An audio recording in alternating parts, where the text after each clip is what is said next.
You could say I live in the middle of nowhere.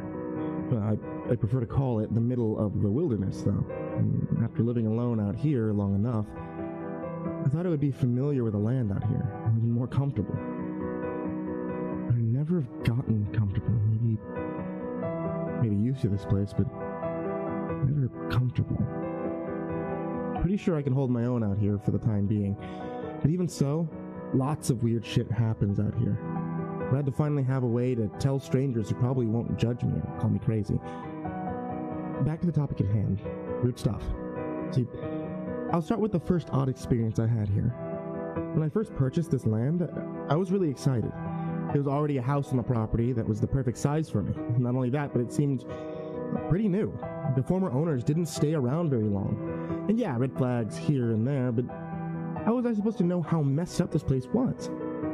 Anyway, I moved in without any issue, and within a week, I'm out on some trail that was already there, looking for deer tracks and some other game trails. And I'm actually having a pretty relaxing time until I swear I hear a baby say, "Mama," in the most stereotypical voice I've ever heard off in the distance. And now, like I said, I'm here in the middle of nowhere, so there shouldn't be anyone for miles. I just shook it off as me hearing things. 20 minutes later, I hear the same voice again saying, "Mama." Only this time it's maybe 40 yards away on the other side of some trees or brush. It didn't even sound like a real baby. It sounded like some disturbed dude. Of course, by this point, he's definitely on my property as well. So I start making my way through the undergrowth. Then when I'm sure I'm about to hit where he and the brush clears out to a clearing, and I finally get a glimpse of the man. He was butt naked, halfway behind a tree, wanting a huge smile, while his eyes stayed kinda squinty. He was also pretty skinny, as I could see his ribs. Now, usually you hear people say that at this moment my blood ran cold, but honestly mine didn't. I was looking at some butt-naked crackhead trespassing on my property. He decided to let out another mama during silence while I was trying to figure out my next move, so I promptly responded with a hearty, "What the actual fuck are you doing?" That's when he decided my next move for me. He started running at me, and I might have run away if he hadn't been so scrawny, so when he reached me with that big smile and looked like he was about to grab me, I punched him in the throat. It was a good punch. I was proud of it, honestly. It would have kept any normal man on the ground for at least a minute. That's when I get the first hint that this wasn't a normal man. While I was standing there, proud of my Mike Tyson level haymaker, the guy immediately got back to his feet, and before I had time to hit him again, he dive tackled me to the ground, and it hurt pretty bad. He somehow pinned my shoulders to the ground, and no matter how hard I kicked and punched him, he wouldn't let up, so I was forced to use plan B. I pulled out my trusty Bear Grylls survival knife, stabbed him in the gut twice. Now this finally got his attention. He hopped back to his feet, slinging blood all over me in the process. I got back to my feet, knife in hand, and waited for him to do something else. All he did, though, was stick a finger in his wound and lick the blood off. Then cartwheel into the woods, crying like an actual newborn baby this time. Now, by this point, I was pretty on edge. And right as he got far enough away that I could no longer hear him, I turned and I walked home. I know I should have run, but running through the woods is so tiring. I just didn't feel like it. When I got home, all was normal again, at least for a while. Another story that comes to mind when I think about odd things happening around this area is the event that led me to no longer camp in my woods. By the time that the event in this story took place, I had already experienced quite a few things on this property, and this was easily the third freakiest thing to happen up to this point.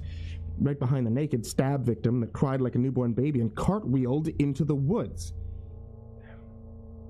This time I had decided that I wanted to go camping. And despite all the stuff that had happened, I'd never been seriously injured in those woods, so why not go sleep in them? Right? Bad choice, I know. Anyway, the first few hours while I got into the woods were fine. I set up camp, built a fire, burned myself trying to cook a hot dog, piss on the fire that burnt me. Then I started to realize that camping is pretty boring when you're alone. So I decided to go to sleep. Next thing I know, I wake up to the sound of a young girl's voice down in the creek. Sounds like she's college type age. She's saying, "Help, I need some help down here. I'm lost, Dad, help." Again, I can hear her down in the creek from my tent. Now, this isn't the first time that I've been lured into the woods by a voice pleading for help, but this voice was a lot more convincing than the others. Nonetheless, I still brought my newly purchased handgun that I had bought for dealing with the things on the land. Well, I made my way to the creek, flashlight in hand, and headed down to the voice. Soon I find the source. I didn't put the flashlight beam on her right away because I didn't want to blind her, but I could clearly see the outline of a small girl sitting on the bank of the creek. I got about 15 feet away and she stopped me, stating that you really don't need that flashlight with the moon out like this. It wasn't even close to a full moon, so that confused me a little. I replied with, "I don't know about you, but I can't see a thing out here. Let me help you though. You hurt?" Then I started to shine the flashlight on her, but she screamed, "Stop!" before I could get to her face. This time her voice wasn't convincing, and I could tell she wasn't human. What you guys need to realize is that I'm not a badass. I'm not trying to sound cool or tough, but ever since something happened 3 years ago, the same event that caused me to move out here, I don't respond to situations the same anymore. Maybe I'm not scared of death anymore, and maybe I'm not mentally stable, but maybe I'm weird. But when I established that this thing wasn't human, I started to smile. It fooled me. It got me into the woods in its domain and was probably going to make an attempt at my life, but I might as well piss it off a little, so I flicked my flashlight up and I revealed its face. It actually was a girl. Sort of. She was super pale and had abnormally large eyes. They were completely black when the light hit her face. Her head snapped forward and made eye contact with me, and her jaw dropped open 3 times longer than any human could have, and she screamed. It was loud, like an inhuman loud. It sounded like a girl's scream, but as if it was being played through massive speakers to make it ear-splitting. And then I felt something closing around my neck. She hadn't moved, but something was somehow choking me. She's still screaming out. I've realized while living here that the entities that can hurt you can also get hurt themselves. Now, most of them are tough as nails, but they can be hurt. This memory went through my head just as I felt something warm dripping onto my neck, and my left ear went quiet, a busted eardrum, I guess. I aggressively threw my flashlight at the bitch, and it connected with what I assume was her eye. I couldn't tell for sure because I didn't have a flashlight, and yes, I forgot to use the gun. It was new, and the current life or death situation, I forgot that I had it. Well, luckily the girl wasn't one of the tough ones, and I felt the grip on my neck loosen, and her scream stopped, and no sooner had I taken my first breath when she bent over backwards, possession style, and started sprinting into the woods in reverse. When I finally caught my breath, I slowly walked up to my campsite, and I went to sleep in the tent. They may be asking why I didn't go home after that, but it felt like a 20-minute hike. My flashlight was broken, so I had to wait till morning. I slept pretty good, though. No noises woke me up. I woke up the next morning expecting my ear to be killing me, but miraculously it was completely back to normal. I later figured out that it was the lady in the tree who fixed my ear, but that's a story for another time. This morning I just packed up everything and I headed back home. The only thing that got messed up was my flashlight, so I wasn't even that disappointed in the trip. I didn't camp out there anymore because no matter how weirdly wired I am, that girl really did freak me out a good bit. And I'm sure she's still out there. And what you'll notice so far is that these entities aren't really very effective killers, but that didn't go for everything out here. I understand that skinwalkers are a common topic in the horror scene at the moment, and from what I can tell, I think that's the creature I'm dealing with, but I could be wrong, because if this is a skinwalker, it's advanced to another level. Not only does it imitate voice, it imitates appearance. It really wants me dead or gone. See, I like to call it skinny. I think I pissed him off, though, and when I say his name, I say it loud because, especially at night, I know he's listening. I've lived here for 3 years now, and he's been harassing me for about a year, and he's good. one of the smartest things to come after me so far. The only one that can seem to almost get in my head. He tries to lure me out, not by pretending to be someone in trouble like the other imitators that I've dealt with before. He's aware that that stuff doesn't work on me anymore. No, he tries to piss me off. He wants me to try to kill him. Problem is, we both know I probably can't. One time he did get me, though. I was watching a documentary about veteran suicide. I mean, it's a terrible topic. I'm a supporter of the armed forces. You know, I think it's terrible our government doesn't take better care of its vets that risk everything overseas so we don't have to. And they're doing a slideshow of men who had unfortunately lost the struggle with their own demons. And I had to look away for a second because this one guy that appeared on the screen looked too young and happy to have gone to this dark of a place. He was mixed race from what I could tell, athletic looking, had a big dimple smile on his face. When I looked away, I'm suddenly staring at the same kid outside my window. Same smile, same build, same uniform. One difference. Across his forehead was the word failure. I instantly knew it was Skinny.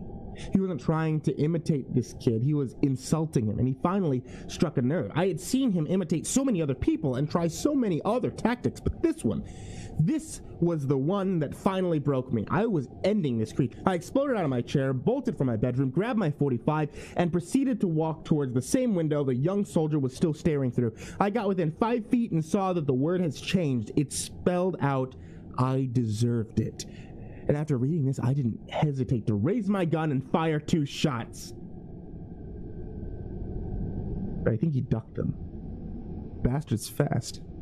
I stormed outside to try to find him, but he wasn't anywhere to be seen. That's when I hear, "Gotcha," whispered into my ear, and I was flung across the wall of my house. The gun flew out of my hand in the process, broke 2 ribs, and dislocated my right shoulder. I was a dead man, and he knew it. Ever since the incident that led me to buy a house by myself out in the middle of the woods, I don't think I've ever felt fear again. Something's wrong in my head. I did feel defeat, and I fell for his trap, and now he's gonna kill me. And these thoughts passed through my brain. I passed out from the pain and the concussion, probably. And then for some reason that I don't understand, I woke up. It was bright outside, and I was covered in blood and in more pain than I'd ever been in my entire life, but I was alive. Why was I alive? I struggled to stand up with my right arm hanging loosely at my side, and I soon noticed the words carved into the outside wall of my house. Next time. Ever since I got back from the hospital, I told the doctors I fell off a roof. I've been trying to find ways to deal with or kill a skinwalker. Now there is a way, or if he's even a skinwalker, he beat me. I'm usually pretty lighthearted with most of these experiences, no matter how intense they are, but I just can't with this one, because if I lose to Skinny again, I guess I'll be signing off for good. Be careful out there. Don't be fooled like me. There isn't always a next time. And hey, I'm not dead yet, so maybe there will be a next time. I plan on telling more of my experiences in the future, so keep your eyes peeled for them. Until next time, this is Cole, signing off.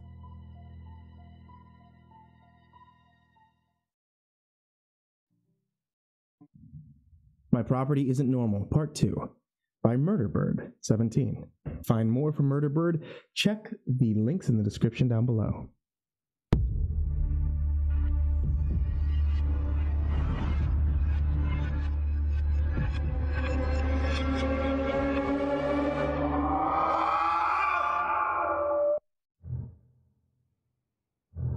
I'm happy to see that my experience from part 1 got some attention.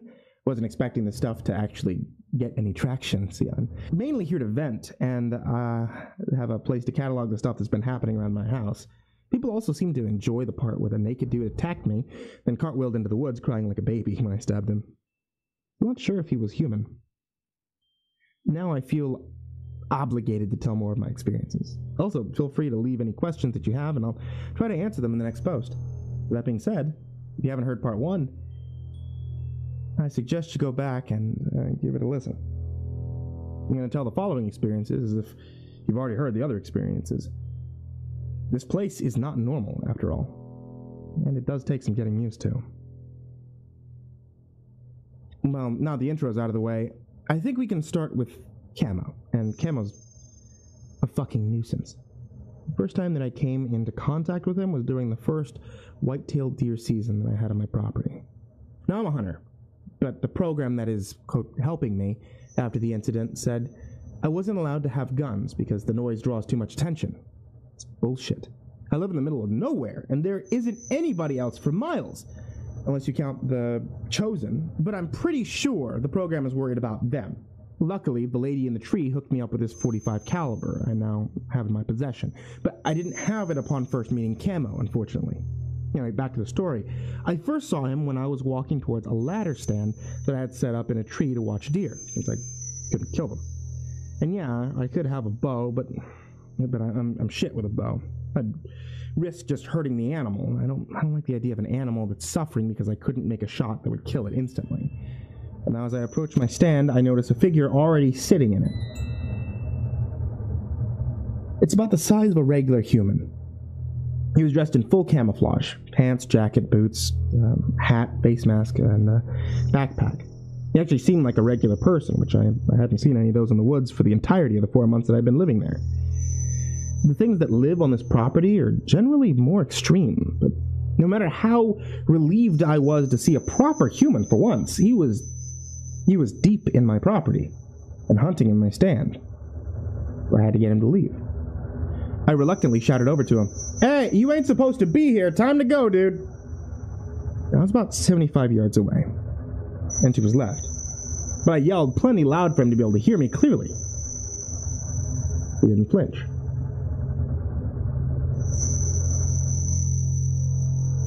He just stays facing straight forward like a statue.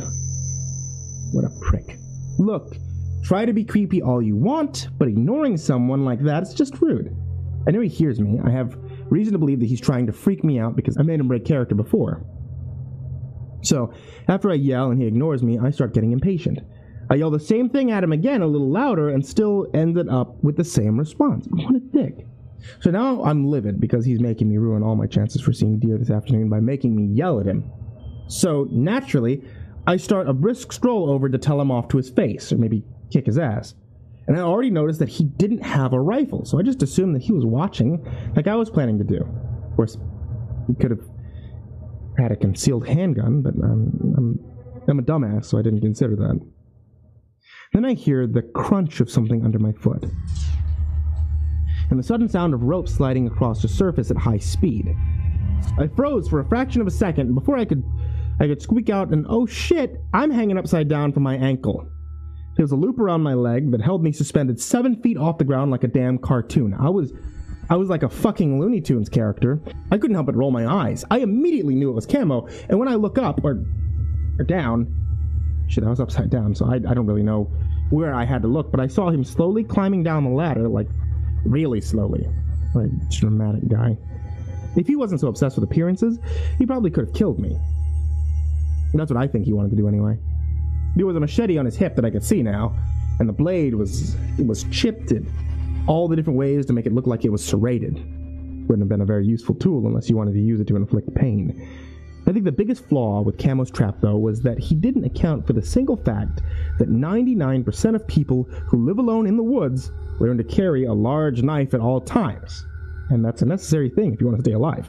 I wish I could tell you that I did a flip after I cut myself down and landed on my feet like some sort of badass, but I didn't. I landed on the back of my neck, and my vision went dark for about 15 seconds, which I guess was enough time for Tweedle Dumbass to finally get to the bottom of his ladder, and as I stood up, I saw that he was standing completely still at the base of the stand, still 50 yards away from me, staring at me. I could hear his thoughts from here. Damn, why did I get out? Damn, why did he get out? Shit. Then he turned. Then he bolted. This guy was booking. I lost sight of him less than 30 seconds into my chase, and I had to give up. I needed to jog more. And what's more, by the time I got back to the ladder stand, it was already getting dark. I didn't even get to watch my deer. I I've seen Camo on multiple other occasions as well, but I figured him out. See, he got me the first time, but his traps really aren't that sneaky. They're elaborate, but not sneaky. He always appears in an area that I plan on hunting in. I don't know how he knows where I'm going to be, but I stopped questioning stuff on this land a long time ago, and I already noticed him long before I get to that location. Again, I have no idea how he plans his shit out. And secondly, there's always a trap set somewhere directly between where I first spot him and his actual location. If I had to draw a line from him to where I see him from, the trap will always be on that line. Also, another important thing to realize is that none of his traps are fatal. They're all meant to keep me from escaping, not kill me. They do hurt, though. One time I almost stepped on a bear trap that he had set out, and for sure that would have broken my leg had it gotten me. This non-fatal part was his downfall. I figured out that he didn't want me to die in a trap. He probably wanted to do the deed himself, or maybe do something else, but he really didn't want me dead in a trap. So all I had to do to get him riled up was die in a trap, right? After the lady in the tree hooked me up with a pistol over a year and a half ago, one of the first problems I wanted to solve with it was the creator of the various nets, ankle snares, and holes that attempted to contain me every time before. And I knew exactly how I was going to do it. One of Camo's recurring traps was just a large, 11-foot deep hole covered by a large amounts of suspiciously patterned sticks and leaves that could literally have been seen 100 yards away. I just had to wait until he used this trap again.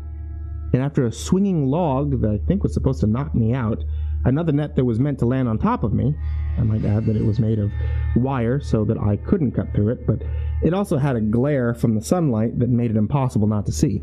I finally came across the trap that I was looking for. 4 weeks after I got the gun, I find myself walking towards an 11-foot hole, trying to pretend I don't see it. And suddenly, I start falling. I was ready for the fall, and I let out a loud yell as I traveled downward. And as I hit the ground, I stayed as quiet as possible, which was hard considering the broken toe and dislocated knee I had just received. Fuck Camo for making me do this. Well, I army crawled over to the other side of the hole. I laid my head against the side to make it look like I had broken my neck. Then I waited. It took 15 minutes for that little prick to dramatically make his way over to me, but I heard him walk up to the edge of the hole. I obviously had to close my eyes to appear dead because I couldn't run the risk of blinking, but I almost smiled when I heard Camo muttering to himself, "Oh shit, no, they are going to be so fucking pissed." I took advantage of this moment and quickly opened my eyes and whipped out the pistol, firing 3 shots at him as quickly as I could. I missed all but one. The bullet that met its mark put a hole in Camo's shoulder, and he let out a garbled scream of nonsense and gibberish, something along the lines of, "You piece of fucking, you can't believe that ass fucking you shit!" He did end up running away. But as he ran, I heard him say, "Fuck this dude, I'm fucking done!" I was laughing my ass off. Till I realized that I was severely injured and I had to climb out of this hole.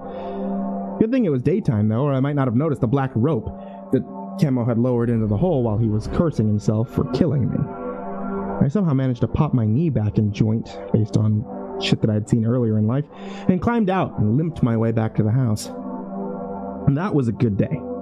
Broken toes are fucking expensive to get treated though, and the best part is that I haven't seen Camo since that day. It actually worked. Wish I could pull something like that off with Skinny. Another thing I guess I need to explain to all of you readers is the lady in the tree. I've mentioned her a few times now, and at least some of you are probably wondering about her. Really, I don't honestly know much about her myself, but she's hands down the best thing on this property. My first experience with her was when she healed a broken eardrum that I had suffered when meeting what I assume was that banshee down to the creek. It was busted, and she screeched real loud, and when I went to sleep, I woke up perfectly fine the next day. I almost thought that it was all a dream until I saw the blood still on my pillow and the broken flashlight that I'd used in personal defense. Well, I guess this was the first time that she affected me directly, but not the first time that she'd helped me out. The true first time I didn't realize was her until, actually last night. It was the gun. The gun that I talked about purchasing at one point wasn't really purchased. I I just wasn't willing to admit that I looted it off an old corpse that I found in an abandoned log cabin in the back of the property. This is an example of how sneaky she is. See, I only started to wonder if it was her doing while I was recording the first set of these stories. I started thinking about how good a shape this gun was in. Of course, it was a little dirty when I found it, but it was also in perfect operating condition, and I figured the skeleton that was clutching it probably didn't need it anymore. But hell, at this point, I wouldn't be surprised if it came to life each night.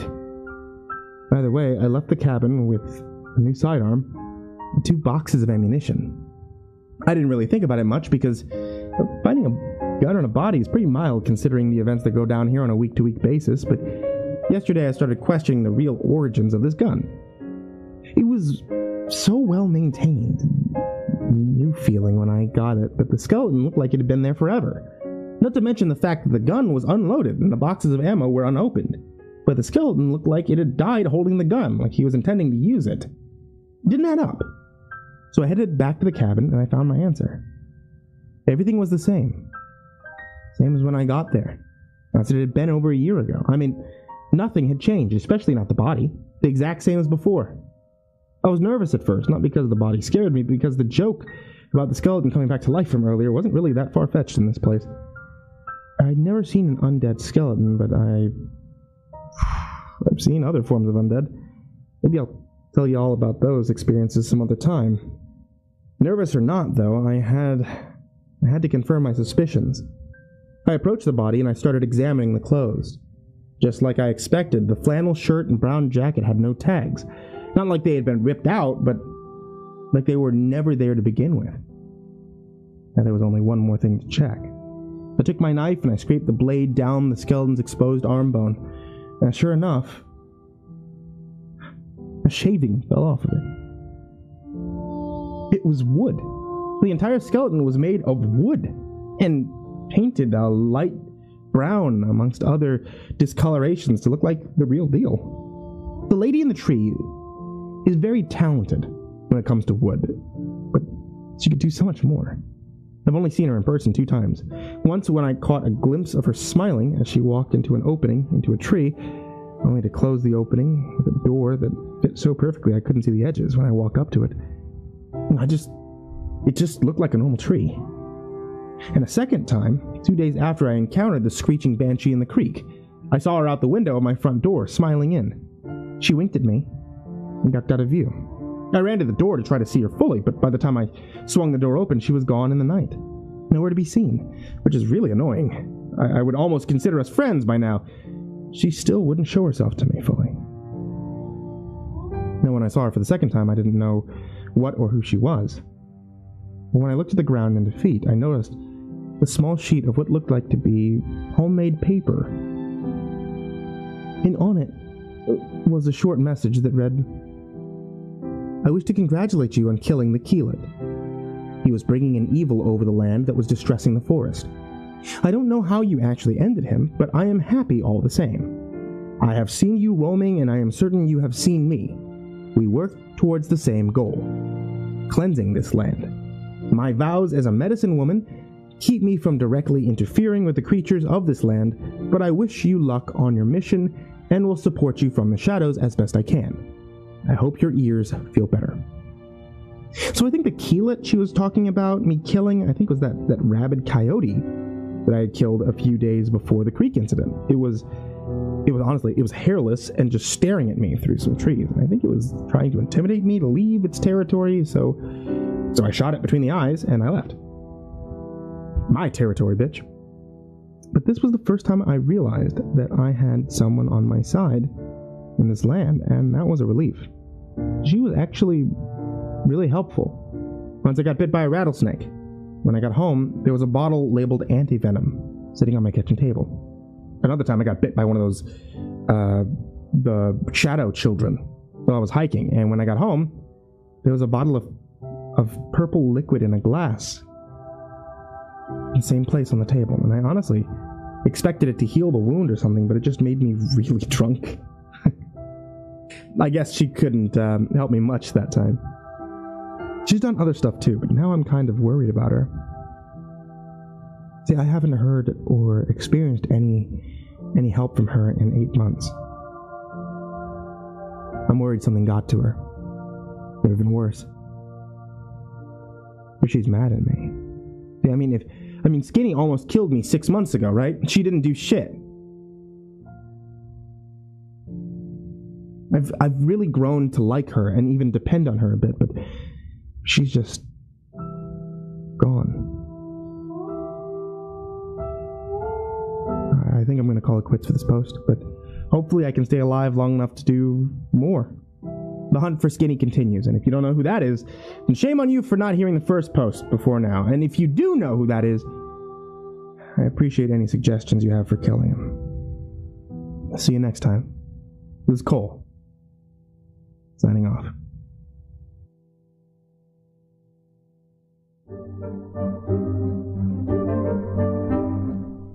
Tonight's story, My Property Isn't Normal, is written by MurderBird17. To find more from MurderBird17, check out his Reddit, linked in the description down below.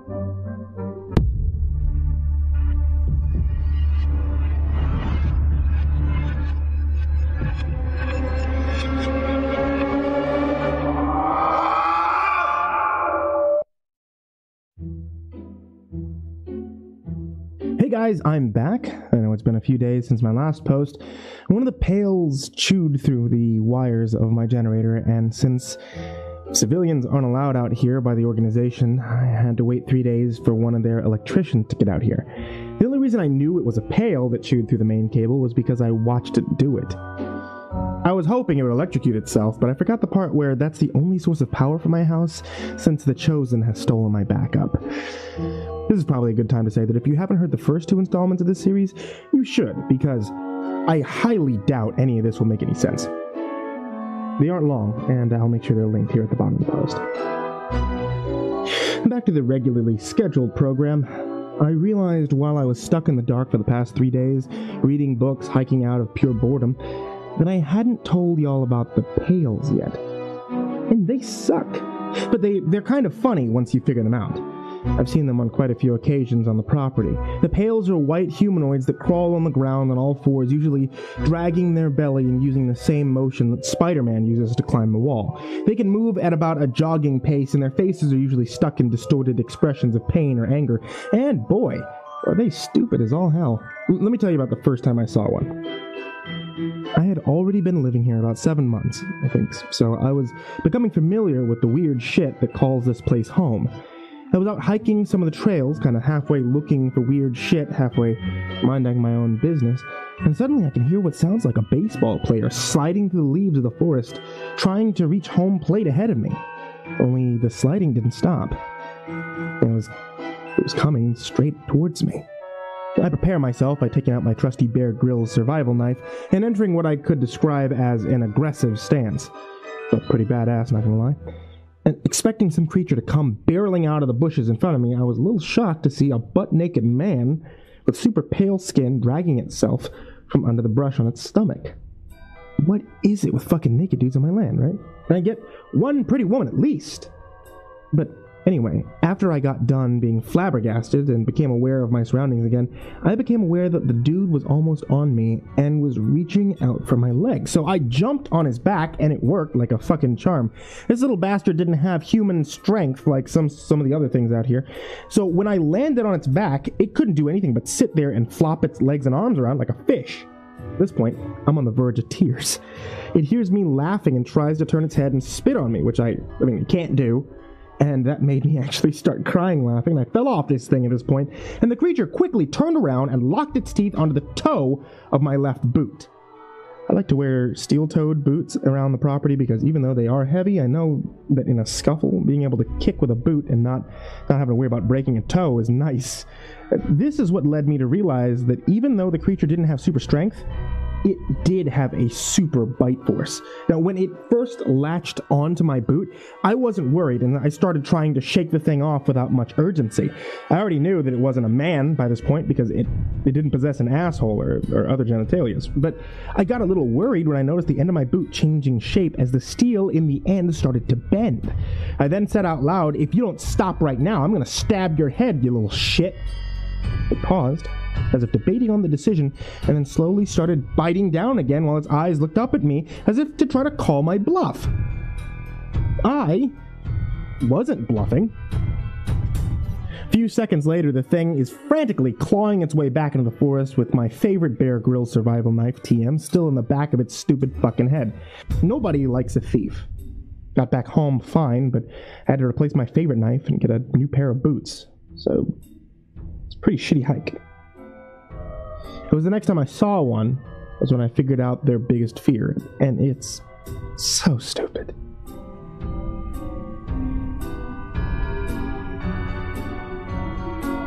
I was down in my creek playing with a new toy that I had gotten in town earlier that week. It was this net that was designed to catch little minnows, and I mean, shit, it was a blast. I didn't really have any use for minnows or whatever other little fish that I was catching because I can't go into the only pond on the property that has big fish in it since I made that deal with the crocodile man. So I'm just catching them and letting them go. And I'm suddenly greeted by the somewhat familiar sound of a grown man sliding across the ground on their belly. Now, it had been almost 2 months since the last incident that I had with a pail, but I immediately recognized the sound. This was the dunce that had stolen my knife. And I really valued that Bear Grylls knife, one that could be purchased at your local Walmart. I mean, it's a really good product. Unfortunately, the pail that emerged this time wasn't the same one. It had a different face and was more of a light pink than the original white that was on the first pail. It was still the same type of creature though. This time things went down differently. As it tore into the clearing that I was in about 30 feet from me, it froze, its eyes wide. As it had tore through the brush, I was almost facing its direction, holding the net spread out to my side in the same way a bullfighter holds a red cape. I was preparing to throw the net into the creek. Pale's eyes were switching between looking at the net and looking at me. So I looked at the net and back at him. Then it clicked. No way, I giggled to myself as I started to catch on to what was happening. I took advantage of my suspicions and started running and flaring the net around at the pail, and it freaked the fuck out. It actually rolled over trying to turn too fast as it spun around and took off into the woods. I then started wheeze laughing as I fell on the ground with tears running down my face. This fucking thing can bite through steel, but it's terrified of a nylon net. I know that might not be a funny story to some because I have a twisted sense of humor, but it made my week. Long story short, I keep the little net in my hiking bag every time I go out now, and every pail I come across is utterly mind-fucked at the sight of it. It's good times, man. I wish all the things around here were that easy to deal with, you know? On another note, I got an email from an organization asking me about the keelet that the lady in the tree claimed that I killed in the last post. They wanted to know if I had disposed of the body, and if they could come and retrieve the remains from the woods if I had, just left it. Then they said something that caught me off guard. When I said something about having to check with the program, the one that put me out here, they responded with, "We are the parent organization of that program." And they proceeded to give me my own address, as well as details about my former life, that only the program should have known about. And in all seriousness, I have a dark past, and I haven't always been a great man. I'm done with that shit, and it pissed me off, that they would ever bring it up. I responded with a simple fine, but don't bring that shit up again, and I blocked the emailer. No one's shown up yet, but I guess we'll see what happens, right? On a good note, I haven't seen Skinny in a couple of weeks, so that's nice. And, yeah.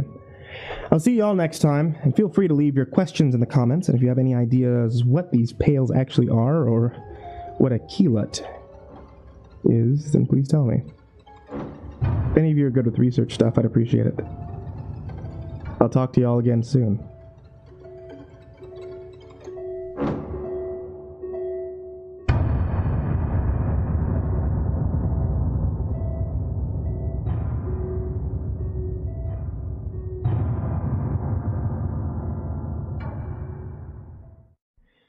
I'm back, guys.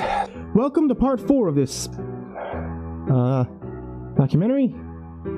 Catalog? Diary? I honestly don't know what this is anymore, because I thought that I would only be using this platform to tell stories of stuff that happened to me in the past on this property. But now I'm being forced to bring the journal to the present. You see, those people from the organization did come to see about the keyleth. And now there's a guy named Mark living in my house, sleeping on my couch. Well, not really sleeping, more unconscious. But we'll get to that part later. After a few days of this organization that wouldn't tell me their name, not showing up, I figured it was just a troll who managed to figure out my email account and hack into my personal life. But alas, on the 3rd day, he rose. Not really, no, but 4 guys did end up knocking on my front door. They were all dressed pretty normally except for the matching gray combat boots that told me that these were men of action, which also means they're going to try their hardest to push me around and play badass. My suspicions were confirmed when the guy in the lead introduced himself as Mark and immediately asked me why I claimed to have actually killed a keyleth. What a prick, right? Look, I still don't know what the fuck a keyleth is, and I don't claim to have killed one. The lady in the tree said I killed one. I only assume that she's talking about the hairless coyote that I killed down near the creek. At the mention of the lady in the tree, they all looked at each other with an expression of, this dude is a waste of time. Well, the feeling was mutual. I was getting a little impatient by now, so I chimed in with a, if you guys are done being superior to me, can I take you to where I killed the coyote? The one behind Mark, whose name I don't remember, said, sure, let's get this over with. So 30 minutes later, we're standing in front of where I killed the thing that I now know wasn't a coyote. Look, I know I may not have clarified it yet, but I killed this thing well over a year ago. Shit, maybe 2 years. And the only reason that the organization knew that I had killed it was because of the post that I made earlier this week. A lot of decomposing and feeding can happen to a body in the woods over that long of a time. On top of that, I hadn't been to this part of the property in a very long time because there aren't any trails or interesting locations here, but I was taken aback when I saw what happened to the body over the course of the 2 years that it had been out there.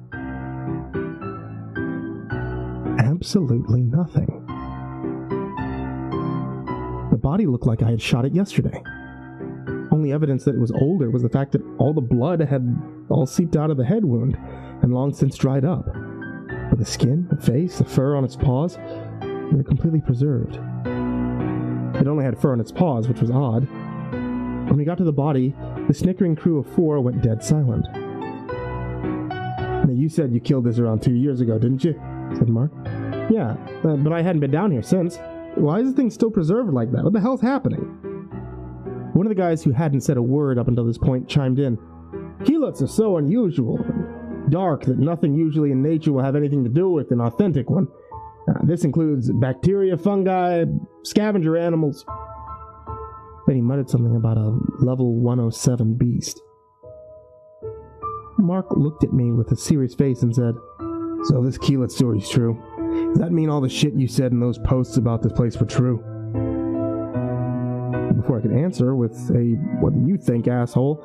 A low, raspy laughter started to surround us and begin closing in. It was coming from all directions. We looked up from the body to see at least 50 hooded figures surrounding us, laughing maniacally. All 4 of the military men pulled their concealed pistols and took aim. But before they could fire a shot, I called out over the laughter, Hector, I told you next time you and your little chosen crew sneak up on me, I'm kicking your ass again. Everybody paused. The chosen, the 4 organized men, and the pale that had just crested a hill 30 yards behind one of the cult members. A few seconds later, one of the hooded figures took off his hood and revealed a chubby, jolly-looking face with rosy cheeks and wire-rimmed prescription glasses. Aw, man, we didn't know they were with you, Cole. We thought these were trespassers. We're sorry, Hector said with a downcast gaze. Why would you even need them to begin with? I retorted. Hector hesitated for a moment and said, our God wants a real sacrifice. Those white, crawly humanoid things just aren't doing it for him anymore. At this point, the pail that I could see frozen on top of the hill turned and bolted back in the woods. Hector then proceeded to call to the other hooded figures, They're with Cole. We can't have them. There was a collective sigh as the Chosen looked at the ground and walked away into the woods. I didn't notice until they were all gone that the 4 organization men hadn't lowered their weapons the entire time. Are you pussies ready to head back to the house? It's dark in 45 minutes. If those guys got you on edge, you won't last long at night. Mark shot me a look that explained in detail how much he hated me, without the need for words, while his 3 partners put their thick rubber gloves on and put the keelet into a sort of body bag. As we were walking back towards my house, with the 3 stooges carrying the corpse of the demon dog, Mark starts questioning me. What was that group back there? Some cult, I guess. They told me they worship, Cunt Hulu or something. He seemed kind of taken aback for a second, then asked, Why did they seem wary of you, but not flinch when we had guns trained on them? Simple. They don't fear death. But they do crack when exposed to severe pain for long enough. Again, Mark seemed surprised by my answer. He started to strike me as simple-minded. So, how did you inflict this pain on him? Look, I don't want to answer any more questions. I really don't. And I really didn't. This was the kind of shit that I don't like to dwell on. That was a different life. I don't like when it seeps back into the present. Sure, it's nice to have the local murder cult leave you alone, but I used methods that I regret to get that luxury. The last thing Mark said to me on our hike back to the house was, Look, dude, my mind is telling me that you're batshit crazy. My instincts are telling me that you're a threat. Which one are you? I looked him dead in the eyes and mumbled, That's up to you. And let me tell you, that look on his face was priceless. I love mind games. A few minutes later, we reached the house, and all 4 of the goons walked up to the big black van that they arrived in. They started loading up the body as I reached my doorknob to get inside. I hear Mark start raising his voice while talking on his phone. What? This guy isn't right in the head. I know there's stuff here, but why? Look, let me get a team down. Okay, yeah, he does have experience, but... Wait, what did you say?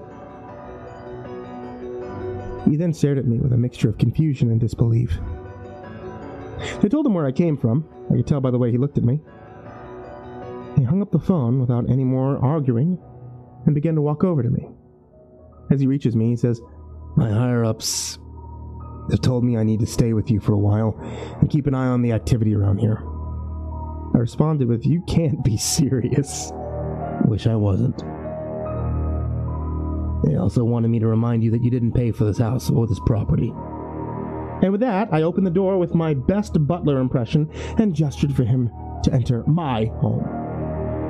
As he walked through the door and dropped what I assumed to be his emergency bug-out bag on the floor, he froze. Oh, can I just say one thing real quick? Fuck Skinny. I didn't hear how heavily he was breathing at first because the van was making noise as it was driving away, but as those sounds faded, I realized that Mark was breathing like he had just sprinted a marathon. His eyes were trained on the window with his body completely rigid, with his hand on his hip, ready to draw his gun. I followed his gaze to the window where I had confronted Skinny many times before, and sure enough, there he was. Only this time, he wasn't somebody I recognized. This time, he was a fairly attractive, tall, athletic, blonde woman. She was smiling, holding a heart-shaped balloon. Upon closer inspection, I could tell the balloon read, "It's a girl." I rushed in front of Mark to try to snap him out of whatever trance he was in, but I soon realized that tears were welling up in his eyes. By this, I gathered that this woman was no longer with us. And the girl most likely wasn't either. Fuck you, Skinny. I calmly started explaining what Skinny was to Mark, but soon after I started, he stopped me. I read the stories, Cole. I know that you've talked about this thing before. I'm trained to handle these kinds of things, so don't worry about me because I'm gonna fucking kill it! With that, he made a mad dash to the back door in an effort to get outside and confront Skinny. I managed to block him and push him to the ground, saying, "He won't come inside, so just keep your shit together and we live." Mark wasn't in a listening mood, though. He jumped back to his feet and straight into a fighting stance. Oh, great. After a second, he threw a fast left hook straight for my face. It wasn't fast enough. I ducked under it, and I swung and connected my elbow to the side of his chin. He went out like a light. And by the time the scuffle was over, Skinny was gone. He put Mark on the couch, and now I'm typing this. Thinking about going through his computer before he wakes up. Anyway, that's all for today. Please, if anyone knows what a keyleth is, let me know. What did I kill? And what did Mark mean by he was trained to deal with this kind of stuff? What is he? A monster hunter or something? I'll try to get some answers before my next post. See y'all soon. I usually try to do some kind of intro to these posts, but today, I'm too excited to try to do that. If you haven't read my previous posts, you should, though. They're quite a bit more action-packed and explain all the events that lead up to where I am now. If you haven't read them, you won't have any idea what I'm talking about.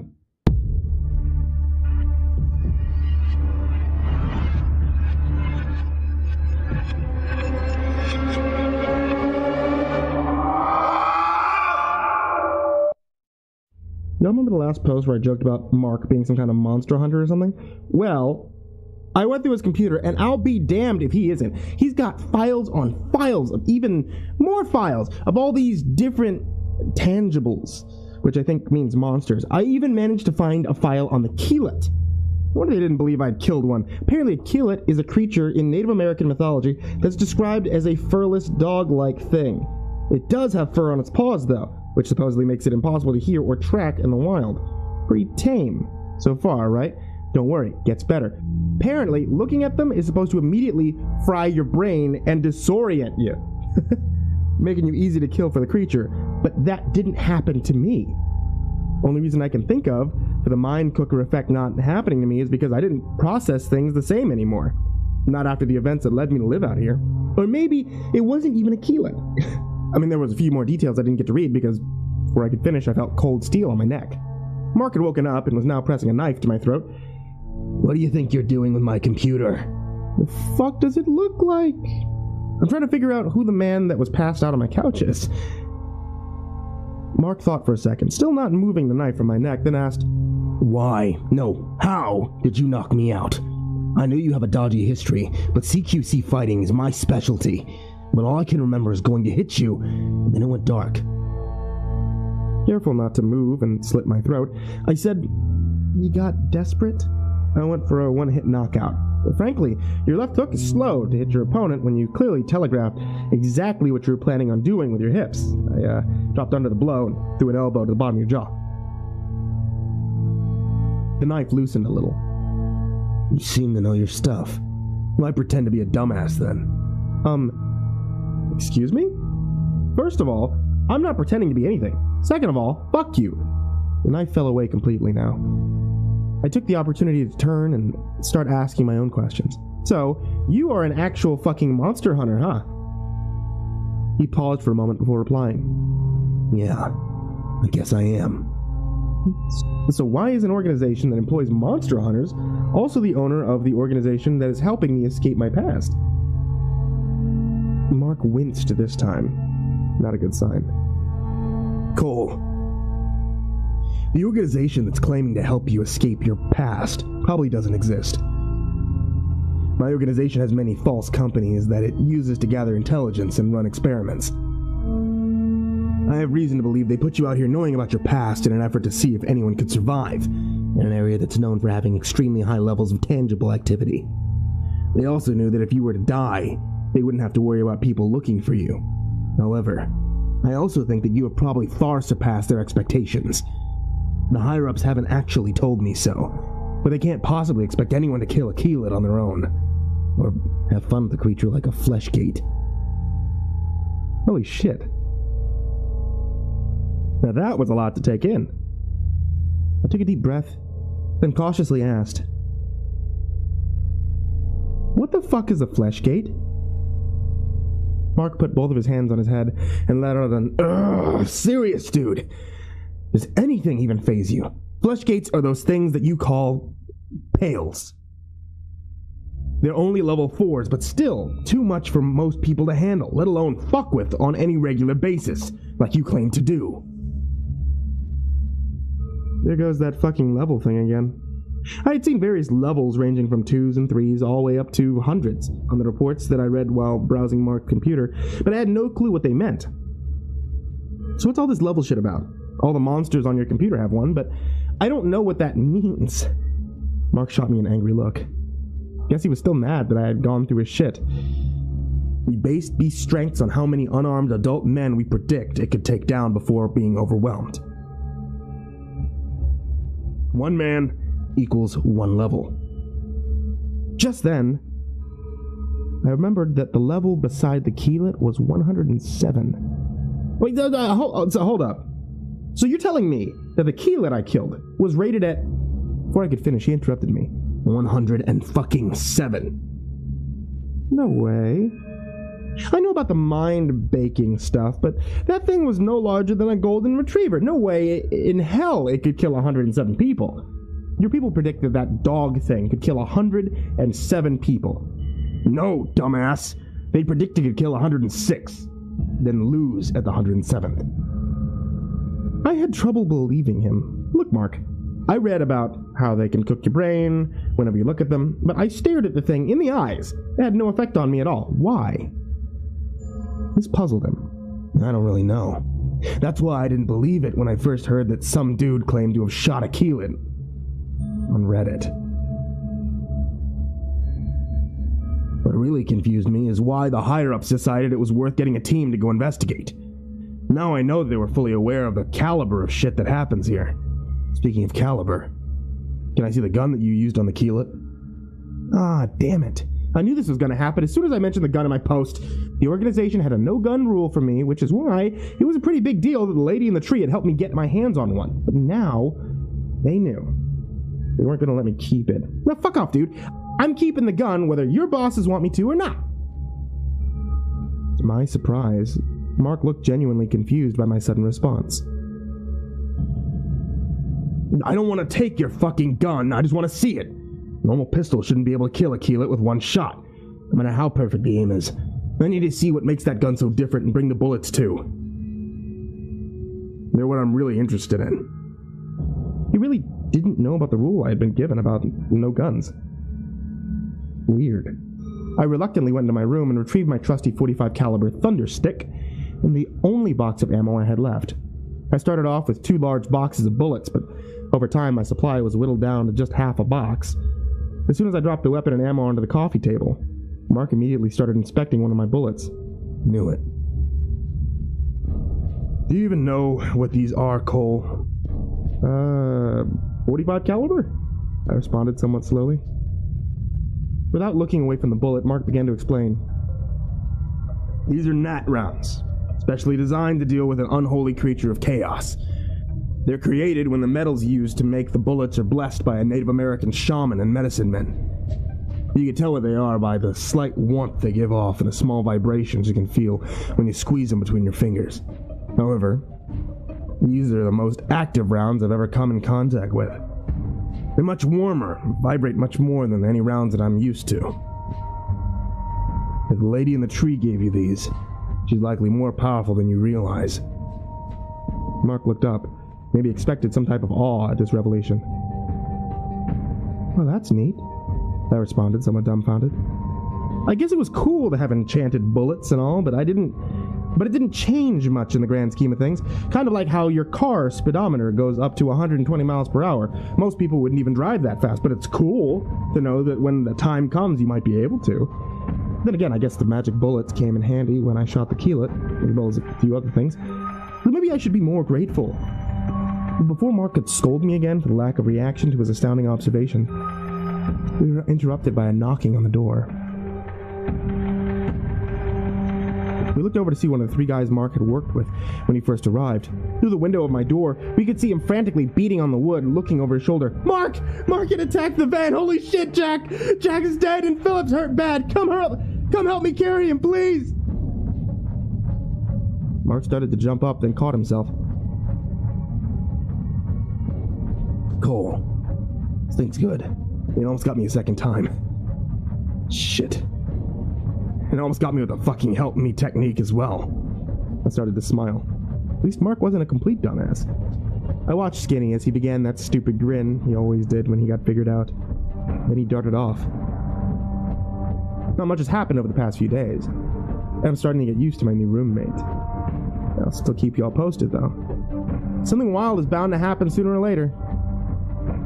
Especially with the patrols Mark keeps making us go on. It's Cole, signing off. For now.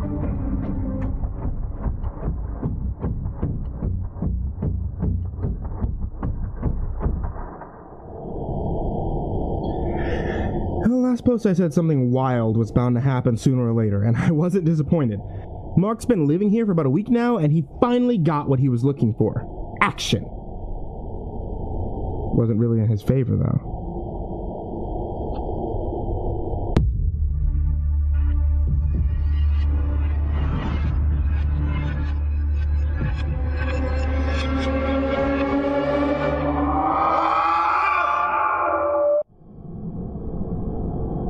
I mentioned the patrols he keeps taking me on last post, but I didn't really go into detail. He calls them patrols, but it's honestly more of a scavenger hunt. He even gave me a damn list, like a little kid or something. On the list were specific signs and objects that are indicative of tangible activity. Tangible is fancy talk for monsters.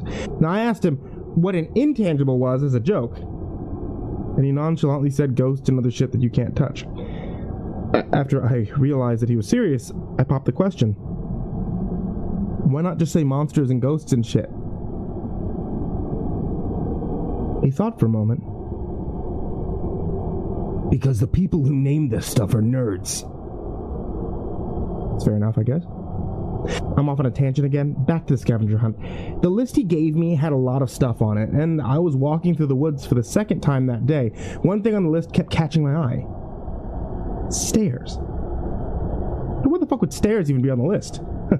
That's not paranormal at all. Also, if there had been stairs in these woods, I would have already found them. That's not something you miss. I mean, I thought this whole search around for stuff idea was stupid from the beginning anyway, and I never searched for the hell spawn on this property. It always found me by itself. The only reason I even participated in Mark's patrols were to humor him so that he wouldn't be as crabby. And because I like to get outside anyway. Even so, stairs? I was looking at the list, eyeing down the word stairs for the millionth time, when it suddenly got dark. Now confused, I looked up to see that it hadn't actually gotten dark. I was just in a shadow. A shadow that was cast by a tall, skinny wooden wall. I had been at this exact spot a few days earlier, and there had been no such object. The wall was about 5 feet wide, 10 feet tall, and I somehow almost walked directly into it without realizing. I began to walk around it and quickly realized it wasn't a wall. Yeah, you probably already guessed. It was the back of a fucking flight of stairs. And I was honestly fucking shook. It was like I had summoned them after thinking about them too much, and I immediately called Mark on the radio that he'd given me for situations like this and yelled, "Dude, I actually found stairs, like real friggin' stairs out here." I hadn't been this excited about something in a long time, and I had no idea why I was excited now. I think it had something to do with thinking the stairs were such a stupid thing to look for, only to end up finding some when I never expected to. Either way, I barely heard Mark respond with, "Okay, just stay put for a minute. I'll be there soon. And please, stop screaming. You're scaring away all the things out here." He said something else, but I wasn't listening. I was far too engrossed in these stairs. I had to go up them. It wasn't like they were calling to me or anything. It was more like the fact that I was pretty sure that I would be able to see my house from the top. So with Mark still saying unintangible commands on the radio, I began to ascend. As I walked up the stairs, the woods around me started to quiet down, which is weird in retrospect, but I really didn't pay any attention to that. Another thing I noticed was that there wasn't any leaves or dirt or anything on the steps. Anyone who had experience in the woods knows that it only takes a few hours for Mother Nature to spread her shit all over any given object that's left in her care. The real anomaly happened when I hit the top step, though. You see, the second my heel hit the top step, I heard Mark let out a, "What in the son of a bitch?" I froze. I started weighing my options. See, if I let whatever was out there kill Mark, I wouldn't have to deal with him anymore. I also told myself that I wasn't going to kill people anymore. Does it really count as killing him if I just let him die, though? And they'll probably just replace him anyway. I guess I'll go help. And with that thought, I went to go help him. I honestly expected there to be a pail clamped onto his foot, or for him to have fallen into one of those camo traps, but alas, all I found was Mark, without shoes on, just socks, clenching the toes of each of his feet in his hands. Before I could even ask him what was going on, he started, You went on the damn stairs, didn't you? Yeah? And why does that matter? I'm telling you, if looks could castrate. Bad shit happens when you go up the stairs, you dick. I told you over the radio not to go up them. Must have missed that part. What happened to you anyway? Okay, now this part is kinda nasty. Mark let go of one of the ends of his socks to reveal that the toe area was covered in blood. He then removed the sock, and I shit you not, all of his toenails were gone. Damn! How'd you manage that? Are you daft, Cole? You did this when you went up those stairs. Yeah, it sounds stupid, I know, but I kind of believe him, because I know for a fact those stairs weren't normal. I'm kind of certain of this, because when I went back to where they were to show Mark, who was limping something awful, they weren't there anymore. Just disappeared. Mark wasn't surprised by this either, and in case you were wondering, I could not see my house from the top, which was a bummer. And that's about it for the stairs, but something else did happen yesterday. The day after the stair incident, I actually met a brand new monster. At least, new to me anyway. I think Mark knew what it was, but he wouldn't tell me. I gave him the spooks, though. As you may have already gathered, it happened on one of Mark's patrols. He was actually adjusting to life without toenails pretty good. I'll give him that. The night before, he took a large amount of bandages and some rubbing alcohol from my bathroom. I guess he did a good job on himself because he was walking pretty close to normal now. But I did hear a lot of groaning and heavy breathing that night in my living room, and I was hoping it was him patching himself up and not him, having fun on his laptop, if you know what I'm saying. Anyway, we were walking through an area of the woods that stays somewhat dark during the day due to the dense tree covering blocking out most of the sun. Other than the lack of light, everything seems pretty docile. That was until Mark started complaining about a noise. Cole, you hear that? I think it's like static or something. No, what? I didn't hear it. That Mark put his hand on my chest, stopping me mid-sentence. I looked over to him to see what's up, and he's staring at me with extremely wide eyes. We need to get to the house, now! Never seen him get so flustered, so I knew things were serious. I nodded, and we both turned to run to the house, but the tall man was already blocking the way. When I say tall man, I meant really, really tall man. I'm also fairly certain that he wasn't a man. Tall man just makes up for a good name. He was between 10 and 12 feet tall and was wearing clothes made out of what looked to be like a dirty brown and tan rags that were stitched together. The rags covered his whole body, including his hands, feet, and face. He's also thin. Something deep in my gut told me that he had some kind of unnatural strength. As his image sank into my brain, I heard Mark whisper, "Holy shit, it's really one of them." Off to my left, there was complete silence for a while. I'm not actually sure how long. The only thing that I could hear was a slight static, buzzing sound. No one moved in the silence. Not Mark, not me, not the pail that was about to bite into Mark's leg while he was distracted. Oh, wait. Holy shit! Mark, look out! Pail on your right! With surprising speed, Mark pulled his Glock out and fired 2 shots into the pail's head. It didn't move after that, but the pale man did.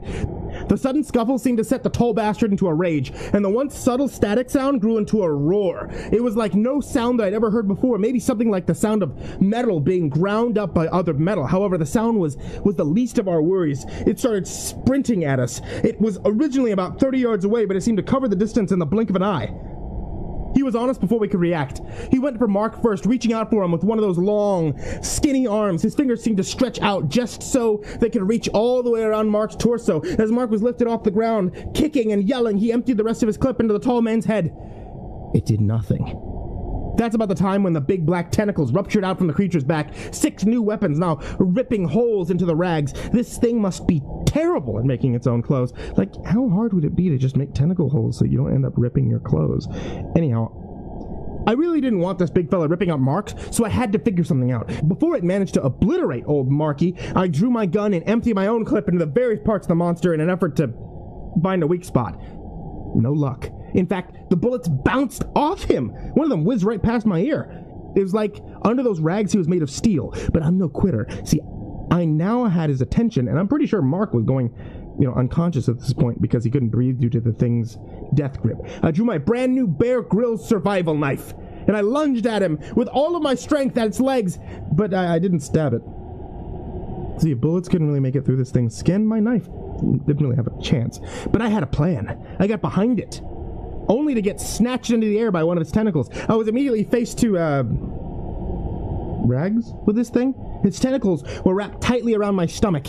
It now had Mark and I both exactly where it wanted. I swear that I could hear a deep, demonic laughter within the still roaring static that filled my brain, but it stopped laughing when I started.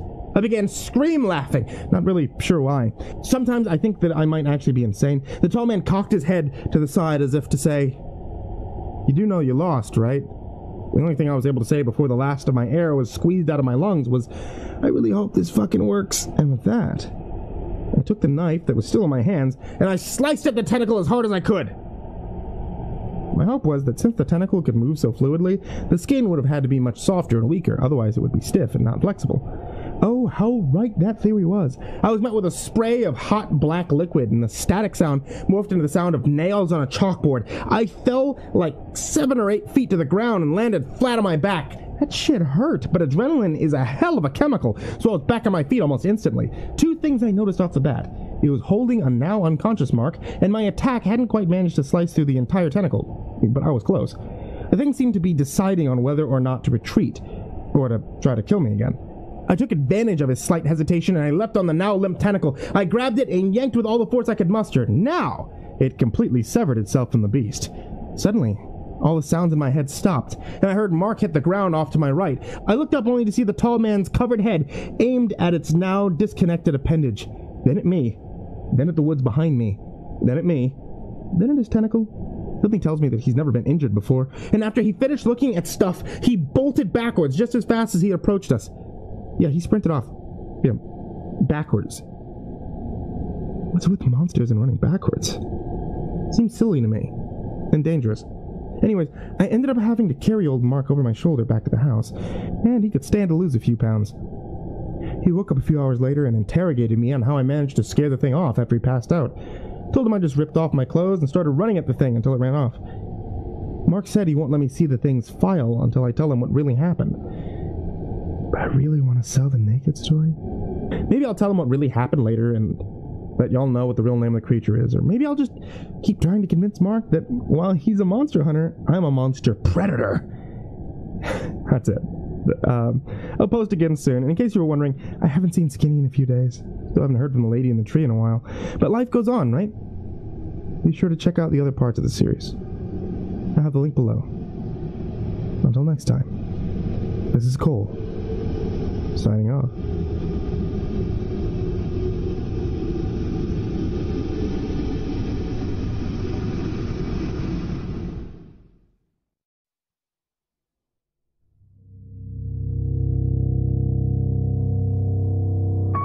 So, Mike got possessed.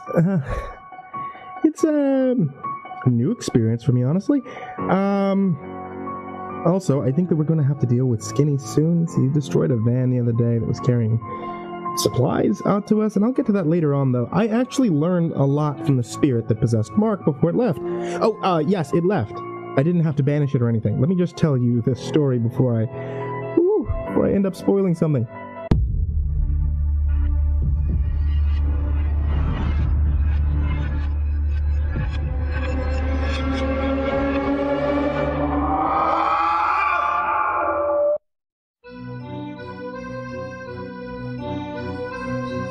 The day after the Tall Man incident, referring to part 6 for more information on that, Mark started acting funny. But like in a good way, in my opinion. He was much less commanding and hostile, like he had no energy. This meant that he didn't want to keep checking around the property for monsters constantly, and I was able to do what I wanted again without him complaining. Once I noticed the change in his behavior, I thought of two reasons that could be causing Mark to act this way. One, he was sick. Two, he was being a little scaredy prick after almost being killed by the tall man. Turns out, I was wrong on both accounts.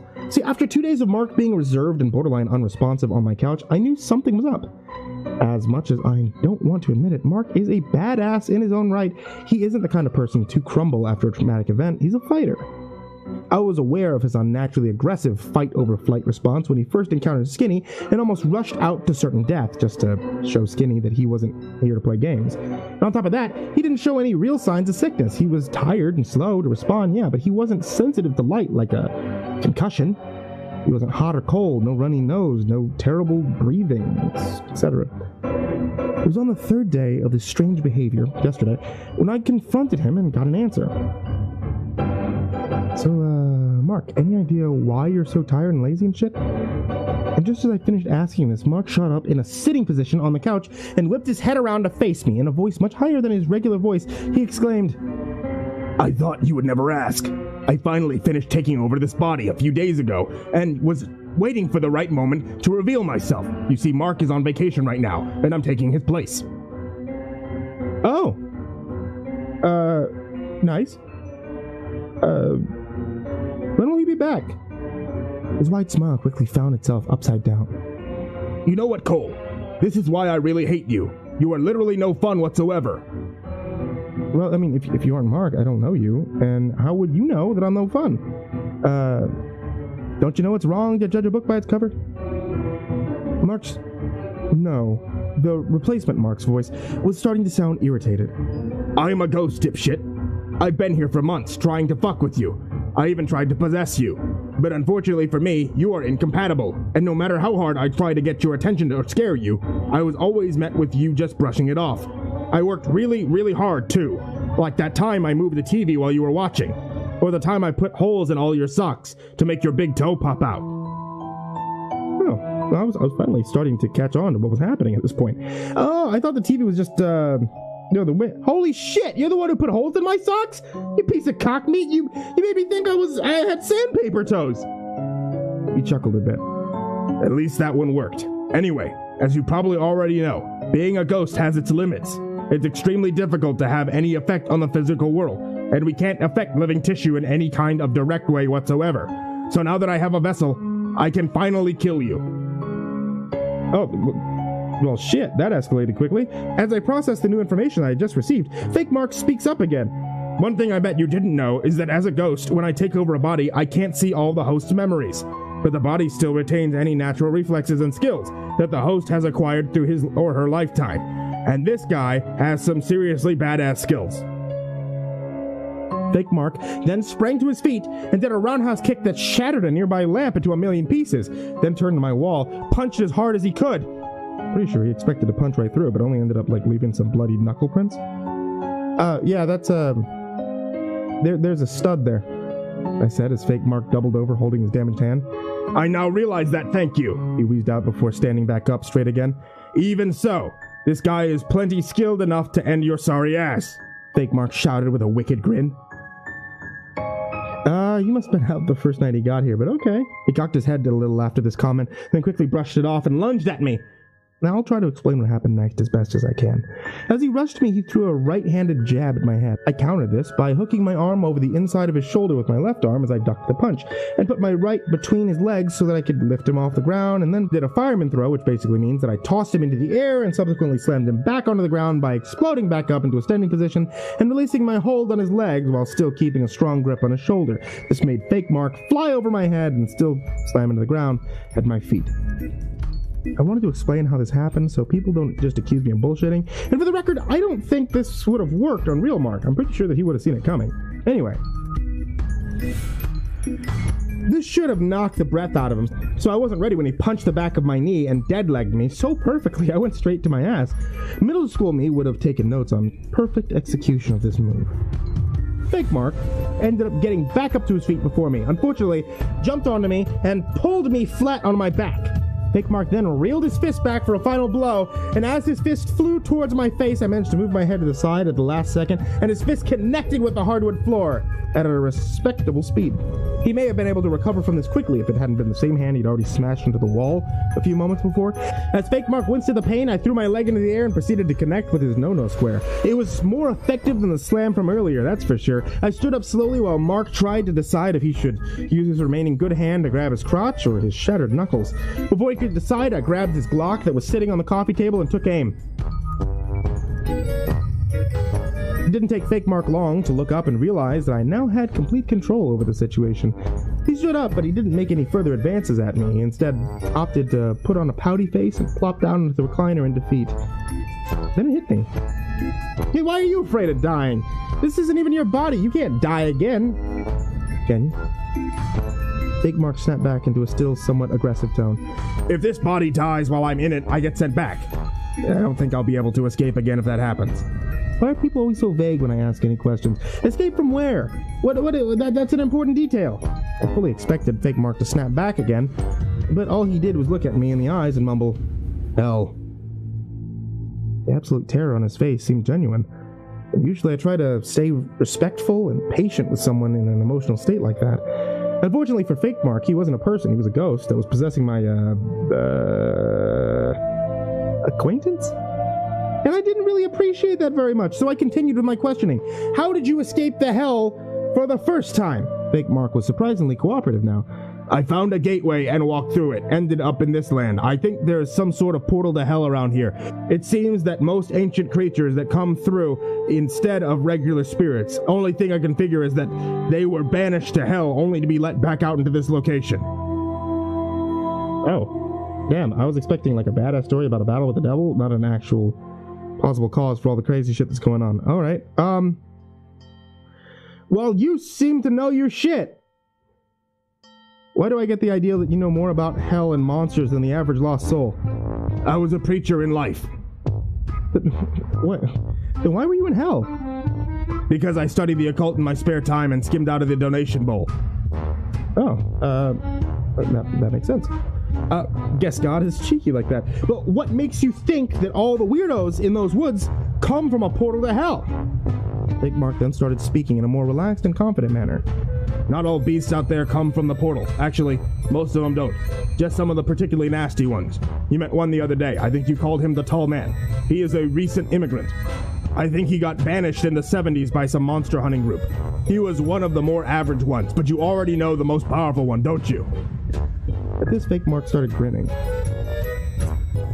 He was right. I knew exactly who he was talking about. It's that Chuck Hulu guy that the Chosen worship, isn't it? Fake Mark's grin transformed into a grimace. Holy hell, Cole, I seriously fucking despise you.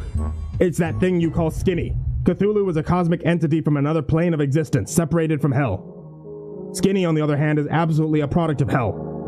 Oh. So he's a demon, then? No, not a demon, but an amalgamation of at least a few other creatures that I'm pretty sure old Lucifer created himself. If I had to guess, Lucy's planning to take over the mortal plane and is throwing some creatures out here to test waters before his final assault. Shit. Well, that isn't good. Mooning Skinny? Also, did you know what Skinny is? No. But I do know that he doesn't seem to be able to enter a home without being invited in.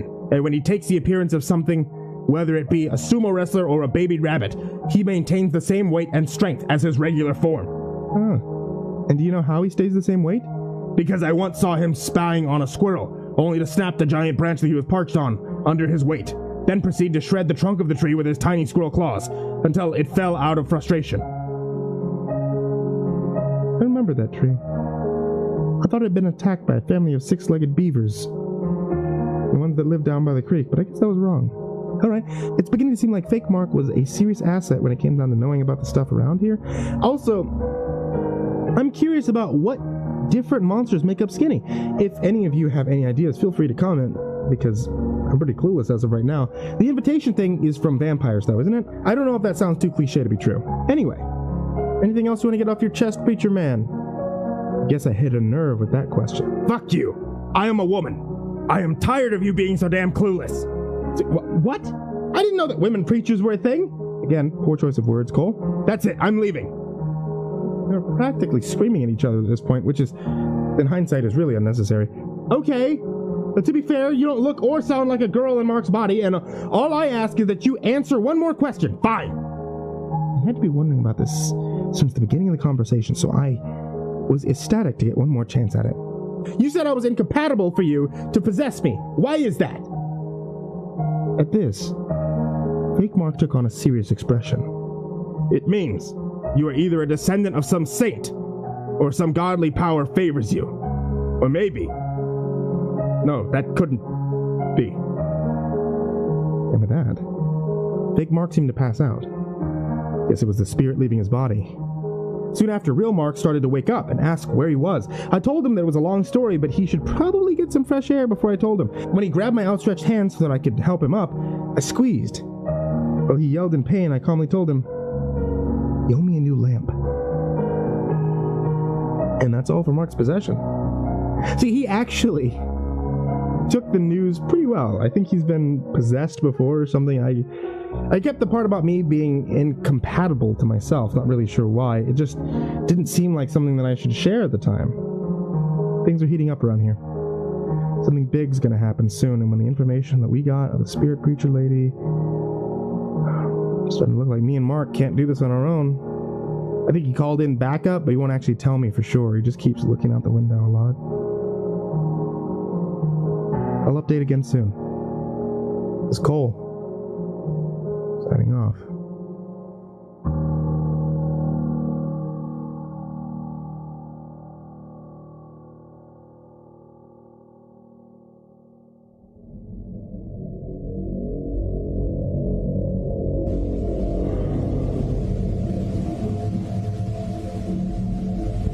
Guys, I've got a good bit of explaining to do. I've lied to all of you on a few occasions now. I haven't lied about the creatures, ghosts, or people, though, so don't worry about that. But I have lied about how I acquired some of my possessions. As you all should know by now, I didn't purchase my .45 caliber handgun. It was gifted to me, somewhat indirectly, by a good friend. What I have not explicitly stated yet was that I didn't exactly buy my house or property either. I'm sure many of you already figured that out, though. What I'm getting at is I was placed here. 3 years ago, I was approached by an organization while I was hiding out in a bar in Mexico. I have no fucking idea how they found me, because even though I had been shit-faced for about 2 solid weeks, I know for sure no one in the area spoke English, so don't think they could have ratted me out, or that I could have ratted myself out. I fucking tried to find someone, honestly. Also, the people I was hiding from are not paranormal in any way. And there's a story I'm not certain I want to share right now, but I'm gonna share that. Also, the people I'm hiding from are not paranormal in any way. That's a story I'm not certain that I want to share right now, but I may share later on. Anyway, this group approached me and made me an offer. Again, I had been shit-faced for like 2 straight weeks, so my memory is a bit spotty. From what I can remember, though, they said something about helping me escape the problems I had created with that group. Normally, I would have immediately suspected that they were the enemy in disguise, but again, drunk-ass me thought that this was the greatest fucking thing that could have ever happened. I mean, they were offering me a free place to stay, with a limited amount of monthly allowance to purchase food and whatever else I needed. I just assumed it was government funding. Then again, the government thinks I died 12-ish years ago, I think. None of that matters now, though. See, I pretty much figured out what really happened behind the scenes with some help from Mark. We've been sharing a hospital room for the last week, so we've had plenty of time to think. I'll get to how we got here soon. I think this is going to be a long post. So as much as Mark and I can figure, the organization that was offering me witness protection type services was actually a fake front that was run by the monster hunting group that Mark works for. Their goal was to find someone with above average survival skills to see how long a human could last in an area with a high concentration of fucked up things roaming around. Let me emphasize that the assholes that planned this experiment probably didn't expect me to survive my first encounter, let alone live there for 3 years. Then, when the Keelet showed up, they got giddy. According to Mark, they'd never been able to observe a dead Keelet before. Well, before the one that I killed. He sure knows how to make me feel special. And that's when Mark and his crew got sent out, and old Mark has been here with me ever since. I think that was 4-ish weeks ago. But enough about the theory shit, let me tell you about the clusterfuck that put me and Mark in the hospital. That ghost preacher bitch that possessed Mark a while back only got about half of her facts right. I found this out when Mark and I decided to go to the home base of the local cult that lives in the back of my property. They call themselves the Chosen. I don't know what they were chosen for, but I know for sure that no one in that ragtag group of dipshits shouldn't be chosen for anything but extermination. They've tried to sacrifice me 3 different times now. The last attempt, they went as far as attempting to try and burn down my house, but I caught them in the act and convinced their leader, a short Latino man named Hector, to not bother me anymore. I really didn't want anything to do with them because they're awkward. But Mark was certain that they probably had some information about why more deadly creatures seemed to be popping up at a higher rate, or maybe at least have some knowledge about Skinny. I tried to convince him that I knew more than the Chosen when it came down to Skinny, but he insisted that I was about as observant as Helen Keller, whoever the fuck that is. So there we are, standing in front of their little shanty town they call the Ponderosa. It's mostly made up of metal sheds and parts of mobile home. Yes, parts. And people living inside with whole walls missing. Keep in mind that these people aren't poor. Almost all the members have nice cars and trucks parked outside their homes. A new Chevy Silverado, nice Ford Mustang, and many others that I don't know the names of off the top of my head. I don't really understand what philosophy leads them to living happily in a shithole like this. Each their own, I guess. We found Hector pretty quickly. He was in the middle of the squalor preaching about something or another. He noticed me and Mark almost immediately due to the fact that neither of us is wearing dark robes like the rest of the cultists. Mark was wearing black combat pants and a great long-sleeve shirt that made him look like he meant business. I, on the other hand, was wearing blue jeans and a Twizzlers t-shirt. Hector began somewhat solemnly, "I guess we have guests now," and proceeded to step down off of his upside-down 5-gallon bucket. As he approached, Mark whispered just loud enough for me to hear, "They're surrounding us." And sure enough, he was right. I look around to see not only Hector approaching us, but about 60 different cultists approaching from different directions. They were closing in, and both Mark and I prepared to draw our weapons to defend ourselves when Hector called out, "Children, calm down. Don't you see he's got a gun now? Let's please try not to get on his nerves now." I could see Mark start smirking out the corner of his eye, but I didn't have the heart to tell him that they weren't talking about him. "Look, Mr. Hector, right? We were just wondering if you had any idea about where some of the paranormal creatures in this area are coming from." The question seemed to make Hector uncomfortable. "We haven't seen anything like that around here, so..." Just then, one of the black-robed cultists came bursting through the surrounding crowd. "Grand Bishop Hector! The baby doll spider came back!" At this revelation, Hector knew that we knew that he knew what we wanted to know. All we could do was look back and forth from his distraught follower and us. He finally just decided to awkwardly smile at us. As much as Mark wanted to continue questioning, we both noticed that the cultist that came back was missing large chunks of his robe and, his flesh. While the man stood there hyperventilating in front of his leader, Mark pointed something out to me. "Cole, he's wearing a severed head," he whispered. We didn't want anyone to overhear us while all the focus was on Hector trying to console the hysterical man.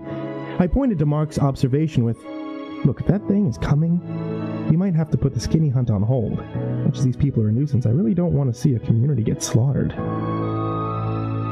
Mark shot a confused look at me. "I agree. We aren't prepared to fight with something like that." While we were talking, I felt a tap on my shoulder. It was Sonia, Hector's second in command. I hadn't seen her since the last time I was in their little neighborhood, and I hadn't really left on a good note. Now she looked deadly serious. "Cole, we have all the information you want, and some that you probably don't.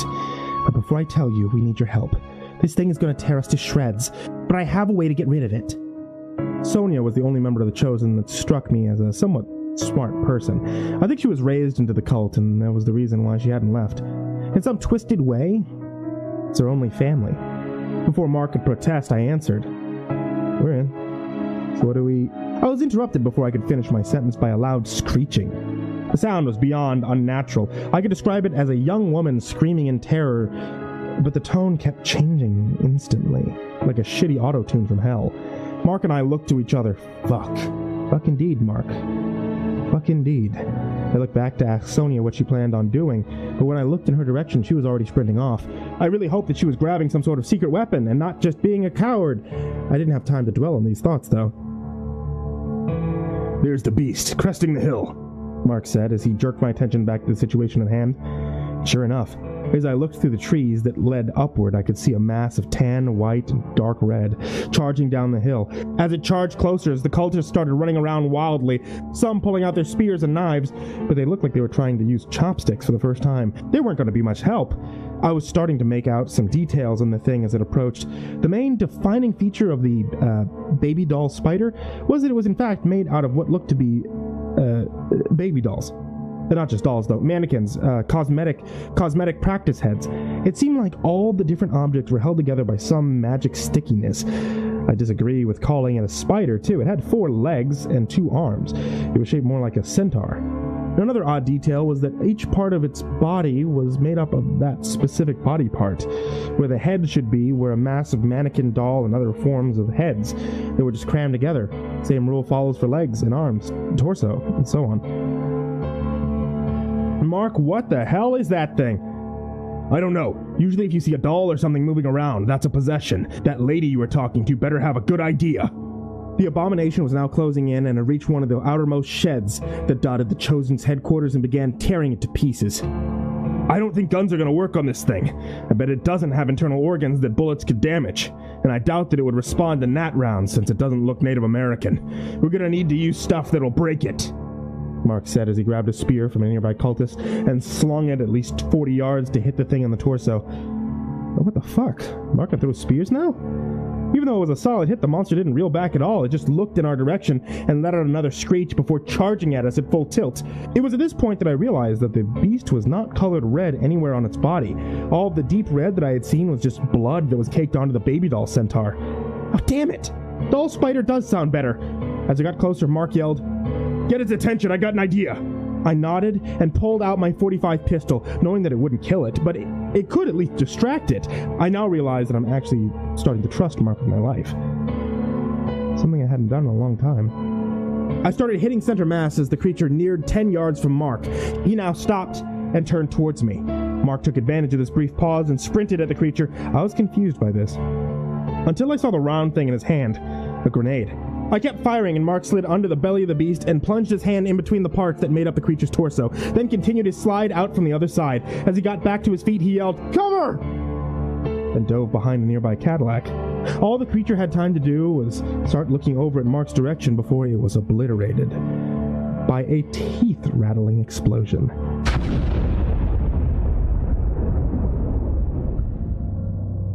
Hundreds of body parts rained down everywhere. That may have been the most badass thing I've ever seen. It really was. It's really a good thing that Mark still carried grenades with him everywhere since the tall man incident. Cheering began erupting from all around the compound, but the celebration was short-lived. As I jogged over to check on Mark, I noticed that the body parts were still moving. Not only that, but they were all moving towards the same central point. The yells of joy started dying down as more people began to realize that the thing was just putting itself back together. And just as Mark started to grab another grenade concealed somewhere on his body, I heard a familiar voice of Sonia screaming my name. "Cole, take this! The woman that lived in the trees said that you would know what to do with it." With that, she tossed me what looked like an oversized minnow catching net. It didn't make sense. No way in hell that this thing would be afraid of a net, like the pails were, even if it was bigger. All my doubts melted away when I caught the net, though. Sonia was right. I knew exactly what to do.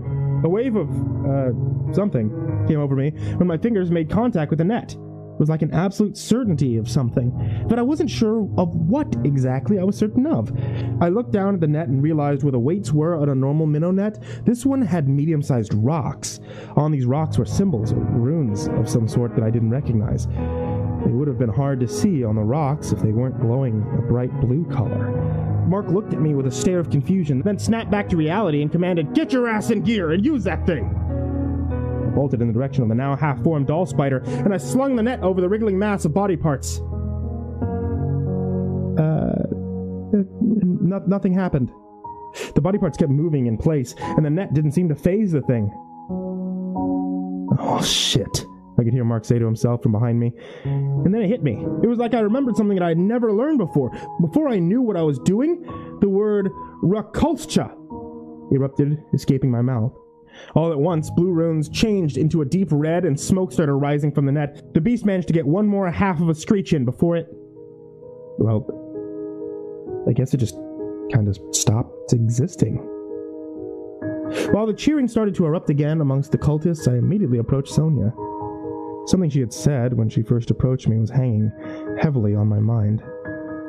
So, do you mind explaining why you called her the lady who lived in the trees and not the lady who lives in the trees? I said, with more force than probably was necessary. Look, Cole, I know what you need to know. She came to me and she explained everything. Yeah, it's our fault that some of these beasts exist, but the shapeshifter needs to be dealt with now, and you're ready to take on that task. Hector doesn't even know. She was certain that you'd be able to fix this. Please, just listen. The somber tone of the young woman's voice told me that my suspicions were true. The lady in the trees hadn't been hiding, or avoiding me this whole time. And that was really hard to swallow. This was just the beginning of a path to a dark place that I hadn't visited in years. I just hope that Mark is willing to come with me. There's more to the story. This entry is getting long, so I'm going to cut it off here and post the rest of the story at a later date. Till then, this is Cole, signing off. I just found out the one person on this godforsaken plot of land that I had considered to be on my side before Mark showed up is dead. That's right, folks. The lady in the tree wasn't mad at me. She wasn't ignoring me. She had been deceased for almost a year now. She's the one who really proved to me the means of survival over the past 3 years. She gave me a gun with magic bullets. She gave me hearing in an ear that had been destroyed. She gave me antidotes, alcohol. I'm pretty sure she even did my laundry once. I also can't help but think that she had something to do with the fact that the spirit preacher couldn't possess me. The most important thing she gave me, though, was her trust.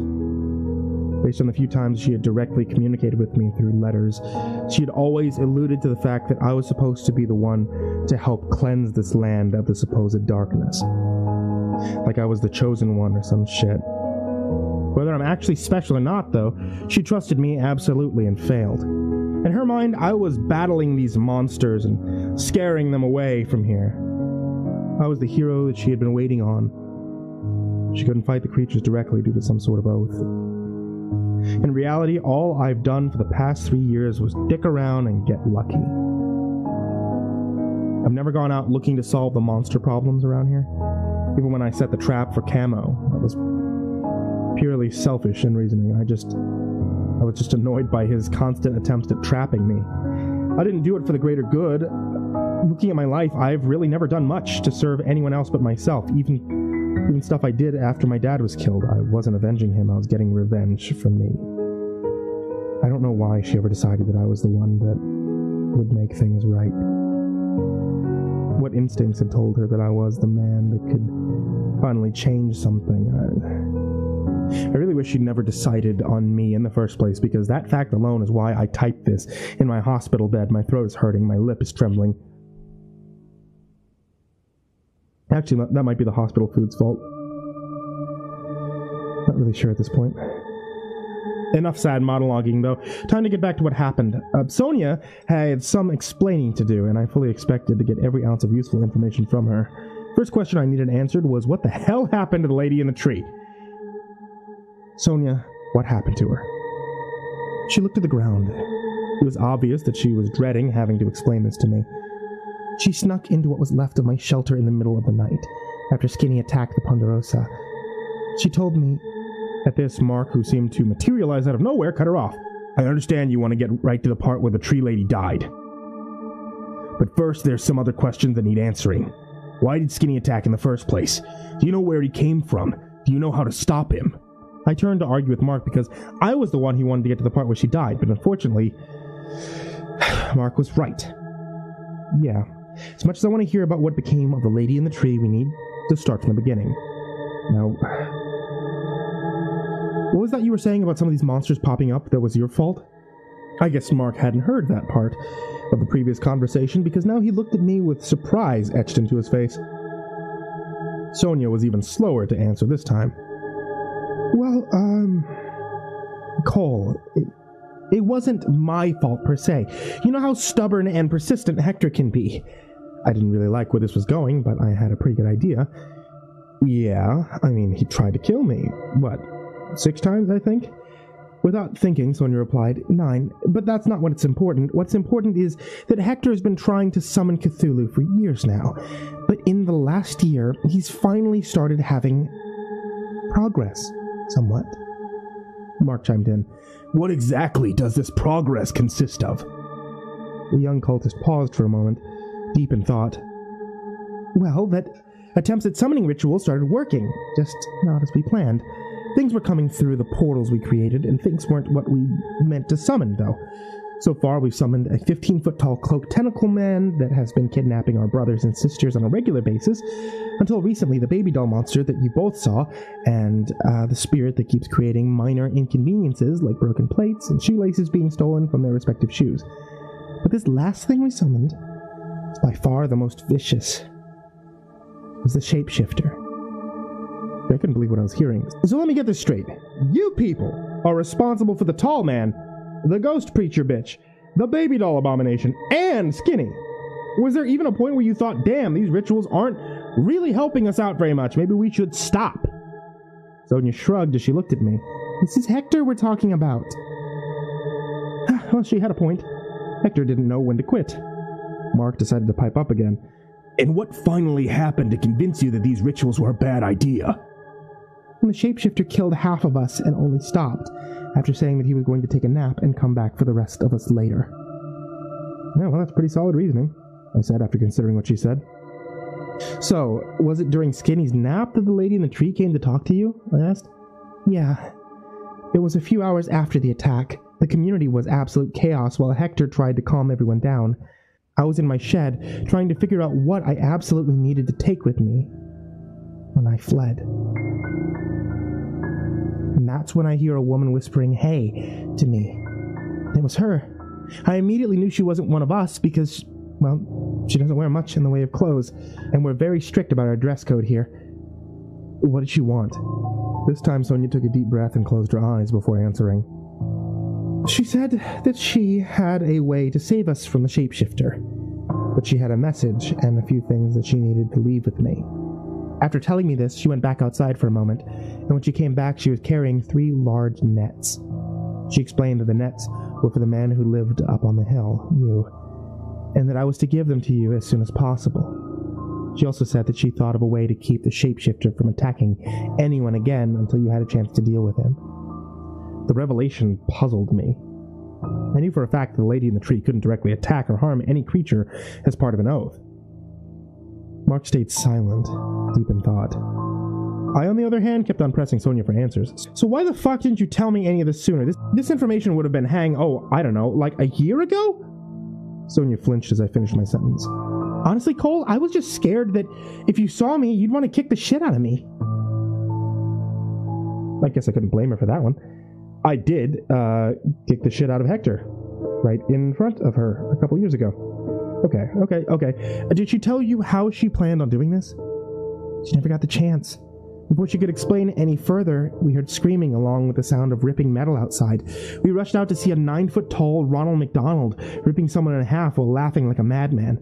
The Native American woman looked at me one last time and said, "Make sure to tell Cole that he alone can send these beasts back using those nets. He may not know it yet, but he will know what to do when the time comes. The elder spirits will guide and protect him." With that, the Indian woman took off towards the shapeshifter, which was now a giant werewolf. As she got closer, she started screaming some words I didn't understand. She also started glowing blue, which was odd. She finally got to the shapeshifter. Just call him Skinny, it's catchier. Sonia seemed kind of annoyed that I interrupted her, but she continued all the same. She got Skinny's attention when she stopped 5 feet in front of him. She was lit up like a blue glow stick at that point. She had stopped chanting at this point and was just standing in front of Skinny, trying to catch her breath when Skinny said, "Well, aren't you different? I've never killed a glowing one before," and proceeded to casually swipe at her with a clawed hand. The Indian woman didn't even flinch. When the first claw made contact with her, there was a deafening boom, accompanied by an explosion of what looked to be a red mist. "Well, Skinny can vaporize people?" I blurted out, now a little more wary of my plans to attack the entity. Sonia was quick to set me straight, though. No. She did something to herself with those incantations. Before that point, all Skinny had done was shred people into smaller portions of people. Mark muttered in response. Probably some curse that she set on herself as a trap so Skinny attacking her would trigger it. To bypass her rule of not being able to cause direct harm to any other creature, since in a way, Skinny cursed himself by attacking her of his own will. Did anything change about Skinny's behavior after Lady in the Trees? Mark slid his thumb across his throat in a slicing motion as he finished. He glanced over at me with what looked like pity in his eyes. What's your name? His look of pity quickly turned to a look of annoyance. Mark, the expert said with a growl. Yeah, Mark. His behavior did change. See, after the Indian woman disappeared, it only took a few seconds for Skinny to regain his composure. He almost immediately started laughing, then said, "What the hell was that? A suicide bomber attempt? Pathetic." However, as he lunged to grab yet another person, one of my sisters, he fell to the ground in writhing agony. He got up and tried again and again, but each time he attempted to attack someone, he was met with paralyzing pain. So the curse makes it so that Skinny can't hurt anyone, I said, apprehensively. Because 6 months ago, Skinny smacked the dog shit out of me and I almost died. Not quite. See, the curse has one catch. We found that out when Martin, Cthulhu bless his soul, tried to take advantage of his inability to attack and launched an assault of his own. But when the baseball bat made contact with the creature, he was immediately struck down by a clawed hand. He slapped the palm against my forehead. That makes sense. So we can only attack you if you attack first. That's why he tried to get us pissed at him. He made it seem like he was trying to lure us outside to disguise the fact that he was actually luring us into attacking him. Both Sonia and Mark looked at me, somewhat startled for a moment, before Mark spoke up. Cole, pardon me, but I'm honestly only used to you saying stupid shit. But I think you're actually right this time. I started to argue, but I quickly realized he was right. Fuck you, Mark. So do I kill or banish Skinny by tossing one of those nets on him and yelling whatever magic word comes into my head? Wait, how the actual fuck do I know what magic word to use? Sonia answered my question with, yeah, I don't really understand that either. But let's just roll with it. Just then I heard Mark say, what the fuck? Behind me. This was odd since Mark had been standing in front of me for a few minutes now. I turned around and sure enough, there was a second Mark behind me. This meant that either Skinny just walked up pretending to be Mark, or even worse, he had been talking to us the whole time and now knew everything that we knew. Sonia and I both backed away from the Marks as they stared at each other in confusion, and then back at me. The Mark on the left yelled, throw the net on it now, and now's your chance to end him. The other fired back, no, he's trying to trick you. Throw it on him, fast. After a moment of thought, I said, okay, so I think I have a way to figure this out. Whichever one of you is the real Mark just has to punch the other Mark to prove that you can attack first. Both Marks shouted, but then he'll kill me! This Sonia whispered in my ear, damn, he's good. But I had already knew what my next move was. Sonia, give me one of those nets. As she handed me one of the nets that was laying on the ground next to her, I started walking towards the Marks until I was right in front of them. A wicked grin spread across my face as I said, all right. Here's a question only the real Mark would know the answer to. How did I get the tall man to run away? The Mark on the left quickly responded, you cut off a tentacle. Couldn't Skinny have seen that? I now looked to the Mark on the right to see how he planned to respond to the situation. All he did was squint his eyes and sigh. Then, in a defeated tone, he said, you took off your clothes and you ran at him naked until he fled. Satisfied by his answer, I slung the net over the top of the leftmost Mark's head and yelled out the new magic word, Eklahachalrika.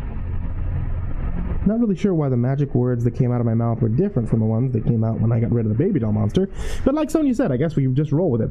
As the runes that were carved into the rock that outlined the net started to glow red, and Skinny was swallowed up by smoke, I heard him utter, no fucking way, in a deep voice. Then, as the smoke that swallowed him was blown away by a breeze, he was gone. Pretty anticlimactic, right? I was honestly kind of hoping for some badass battle where we fought to the death and got to stab him with a magic wooden spear that was like a final gift from the lady in the tree or something while saying something cool. But in the end, Skinny was defeated by an immature inside joke. That's it. I mean, yeah, the tall man's still out there somewhere. Skinny's done, and the lady in the tree got her wish. That's really all I could hope to accomplish. Mark was pretty pissed off at me for putting him, like, on the line and risking sending him to another dimension on the basis of him remembering an inside joke. In response to his anger, I just told him that I had faith. And in the end, that's all that mattered. All he said in return was, "Fuck you, I need a beer." I didn't tell him how I had really figured out who was the real one when they both said, "But then he'll kill me," in unison. See, the new Mark that had just walked up shouldn't have known the real rules of the curse, since he hadn't been there to hear about them. All I can figure is the Skinny had probably been listening in, disguised as a cultist, and decided to end the conversation and stop us before we came up with a plan to kill him. I really just wanted Mark to believe that I was dumb enough to put his life on the line for something that Skinny could have easily heard. It had been eavesdropping by at the right time. That serves him right for basically calling me a dumbass earlier.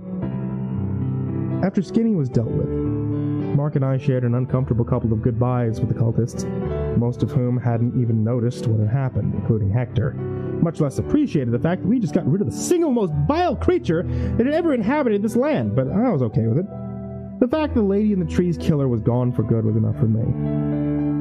And some of you are probably asking, wait, if that's all that happened, then why were they both in the hospital? Well, that actually happened when the headquarters of the monster hunting organization that Mark works for summoned both of us to be interrogated after the events that led to the destruction of Skinny, who they knew to be an extremely high-level threat.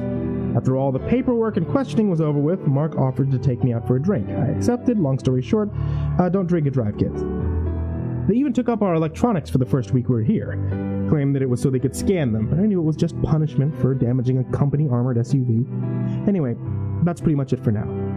I'll try to keep posting, but now that Skinny's gone, the land seems a lot more relaxed.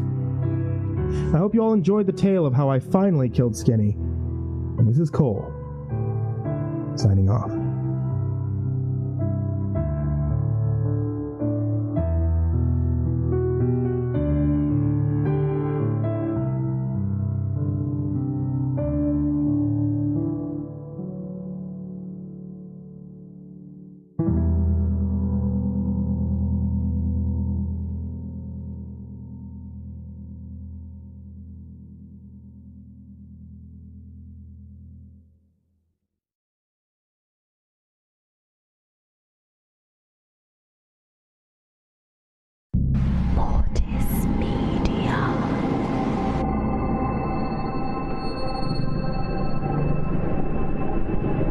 A single-engine private plane, skimming low over the Alaskan wilderness. Glacial waters, as clear as a polished mirror, reflecting the vast primordial forest and savage peaks which loom above us. A testament to the stoic grandeur of an Earth which existed long before humanity and will continue to endure long after the footnote of our existence has been forgotten. For one glorious moment, it feels as though the world was created just for us. But that was before the engine stalled mid-flight, before the violent plummet and the mercy of a deaf god, before the ground accelerated towards us, all happening much too fast to regain altitude before the crash. An explosion so loud, it was silent. Light so bright, I saw nothing. Bone-jarring impact. Everything lurched so bad, it felt like my soul must have been ripped clean from my body. I wish I'd died the second we hit the ground. I wish my husband had too, but he lingered in that broken body until nightfall. Our hands had never clasped so tightly as when sealed together with his blood, and no words were as precious as those escaping between his shallow breaths. "Promise me that you'll survive," he said. "Whatever it takes." I wasn't in a much better condition than him. One of my legs was broken, several ribs had snapped, and 3 of my fingers were still clinging to the bottom of my seat, where I'd braced for the crash. Now, a dozen feet away, I didn't expect to last the night, but I still made that promise. I'd like to think that hope gave some small comfort before his eyes closed for the last time. After that came the war between slow starvation and my desperate hope of being saved. A hungry animal could easily find me first, though, lured by the scent of charred flesh and fresh blood, which teased my nostrils. But there was another war going on the surface. My human dignity against my will to survive. I lasted almost 4 days before I took the first bite. Just a mouthful, holding the strip of his skin to my mouth and wetting my parched throat with his blood. By the end of the week, I'd become more methodical, stripping the flesh clean to roast, cracking the bones for their marrow, wasting nothing. By the end of 2 weeks, there was nothing left of my husband. I'd given up on ever being rescued, instead starting the long walk back towards civilization. I was amazed at how quickly my legs had healed, and as I tracked, I felt myself filled with a restless vitality that I could only attribute to my will to live. I barely slept at night, and barely rested during the day.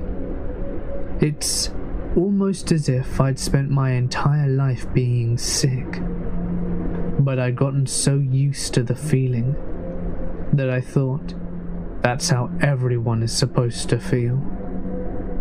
I can tell you right now that life is a lie. Your blood is not supposed to be passed sluggishly and unnoticed through your veins. Its power, dormant. You should feel the electricity of your flexing muscles, each explosive fiber primed to your will. Those pristine wildernesses were not where I had been banished to die. It's where I came alive. I don't know how long I traveled in such a state, falling into a trance from my single-minded determination. I think my husband's spirit must have been guiding me through, though, because I found a sudden understanding in navigating from the stars, just like he learnt from the Navy. Eventually, I found what I was looking for. A couple of campers, fresh from the big city. I was so relieved at hearing another human voice through the trees that I surged forward like a wild thing. All my pain and sacrifice had been building to this moment. Elegant French words, a woman's laughter, a way home. That is what I'd kept myself alive for. But that's when I saw them. Him panting and sweating to move his grotesque belly, her screaming and carrying on as though I were less than human.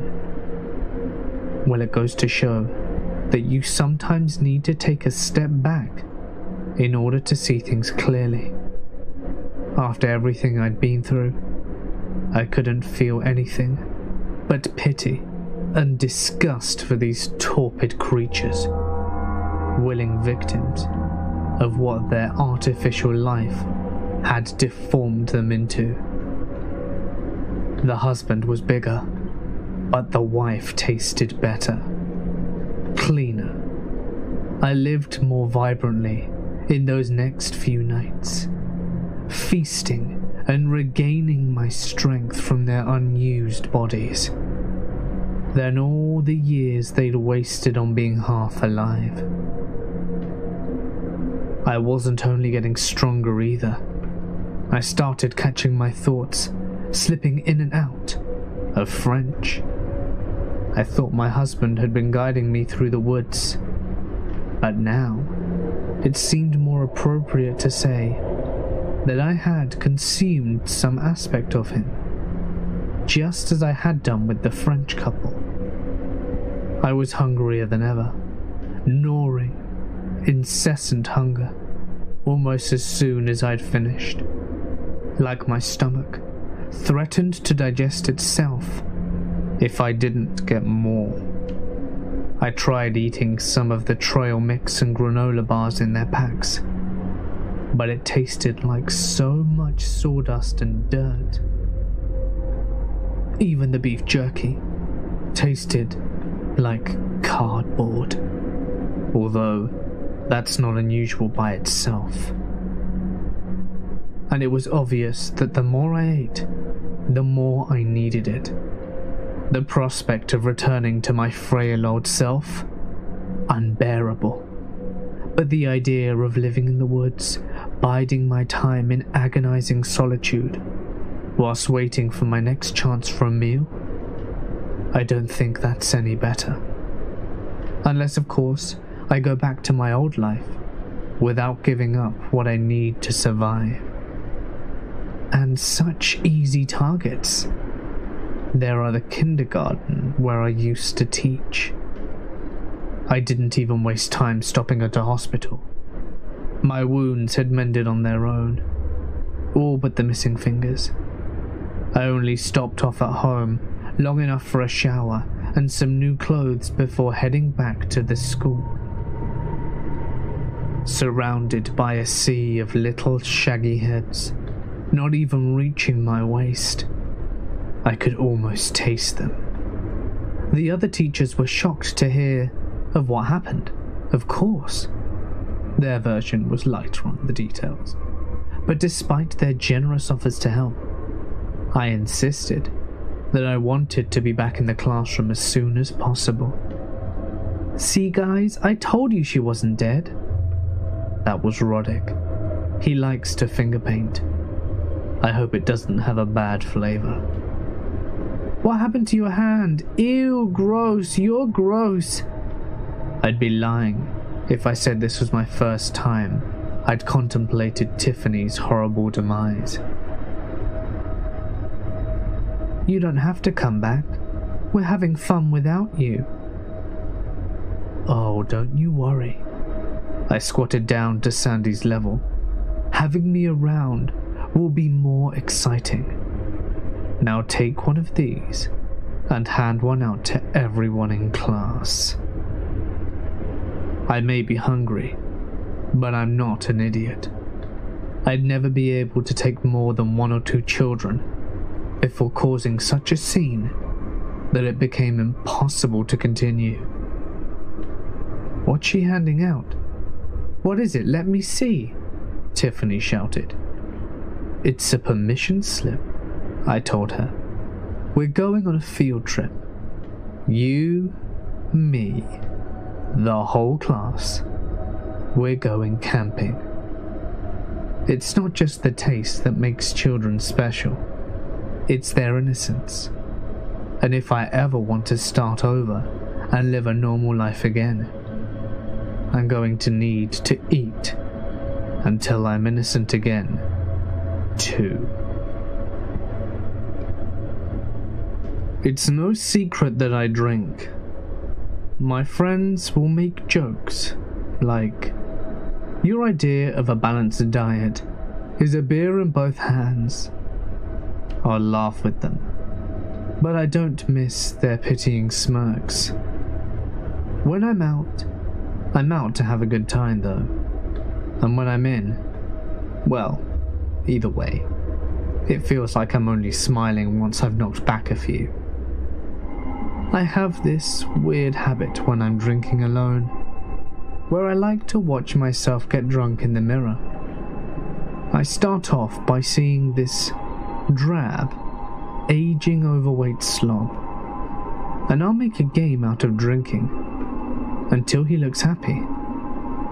I'll grin and make faces and watch myself laugh and wonder why I can't be like this all of the time. I can steal a few hours from reality until my girlfriend gets home from work and we start to bicker. And then everything that didn't exist a moment before is suddenly there again. The second she walks in the door and sees that I've been drinking, the smile disappears from the mirror. Usually, we'll only have a discussion, although she's the only one talking, so I tend to think of it as a lecture. Sometimes she'll give up and let it go, but then there's cases like the other night, where she works herself into some kind of frenzy. I guess I'd forgotten to pick her up. I knew it was my fault, and I apologized, but it didn't matter. Nothing I said got through to her anymore. It was like she couldn't even hear me, and she just kept getting louder and louder until all the words morphed into one long, angry blast, not ceasing until the door slammed behind her. It was just me in the mirror after that, so I took another drink and watched it smile. A big, sloppy smile, as wide as I'd seen, stretching my face into a caricature of itself. It would have been heartwarming to see if I really had been smiling. I turned my head slowly from side to side, watching the mirror from my peripheral vision.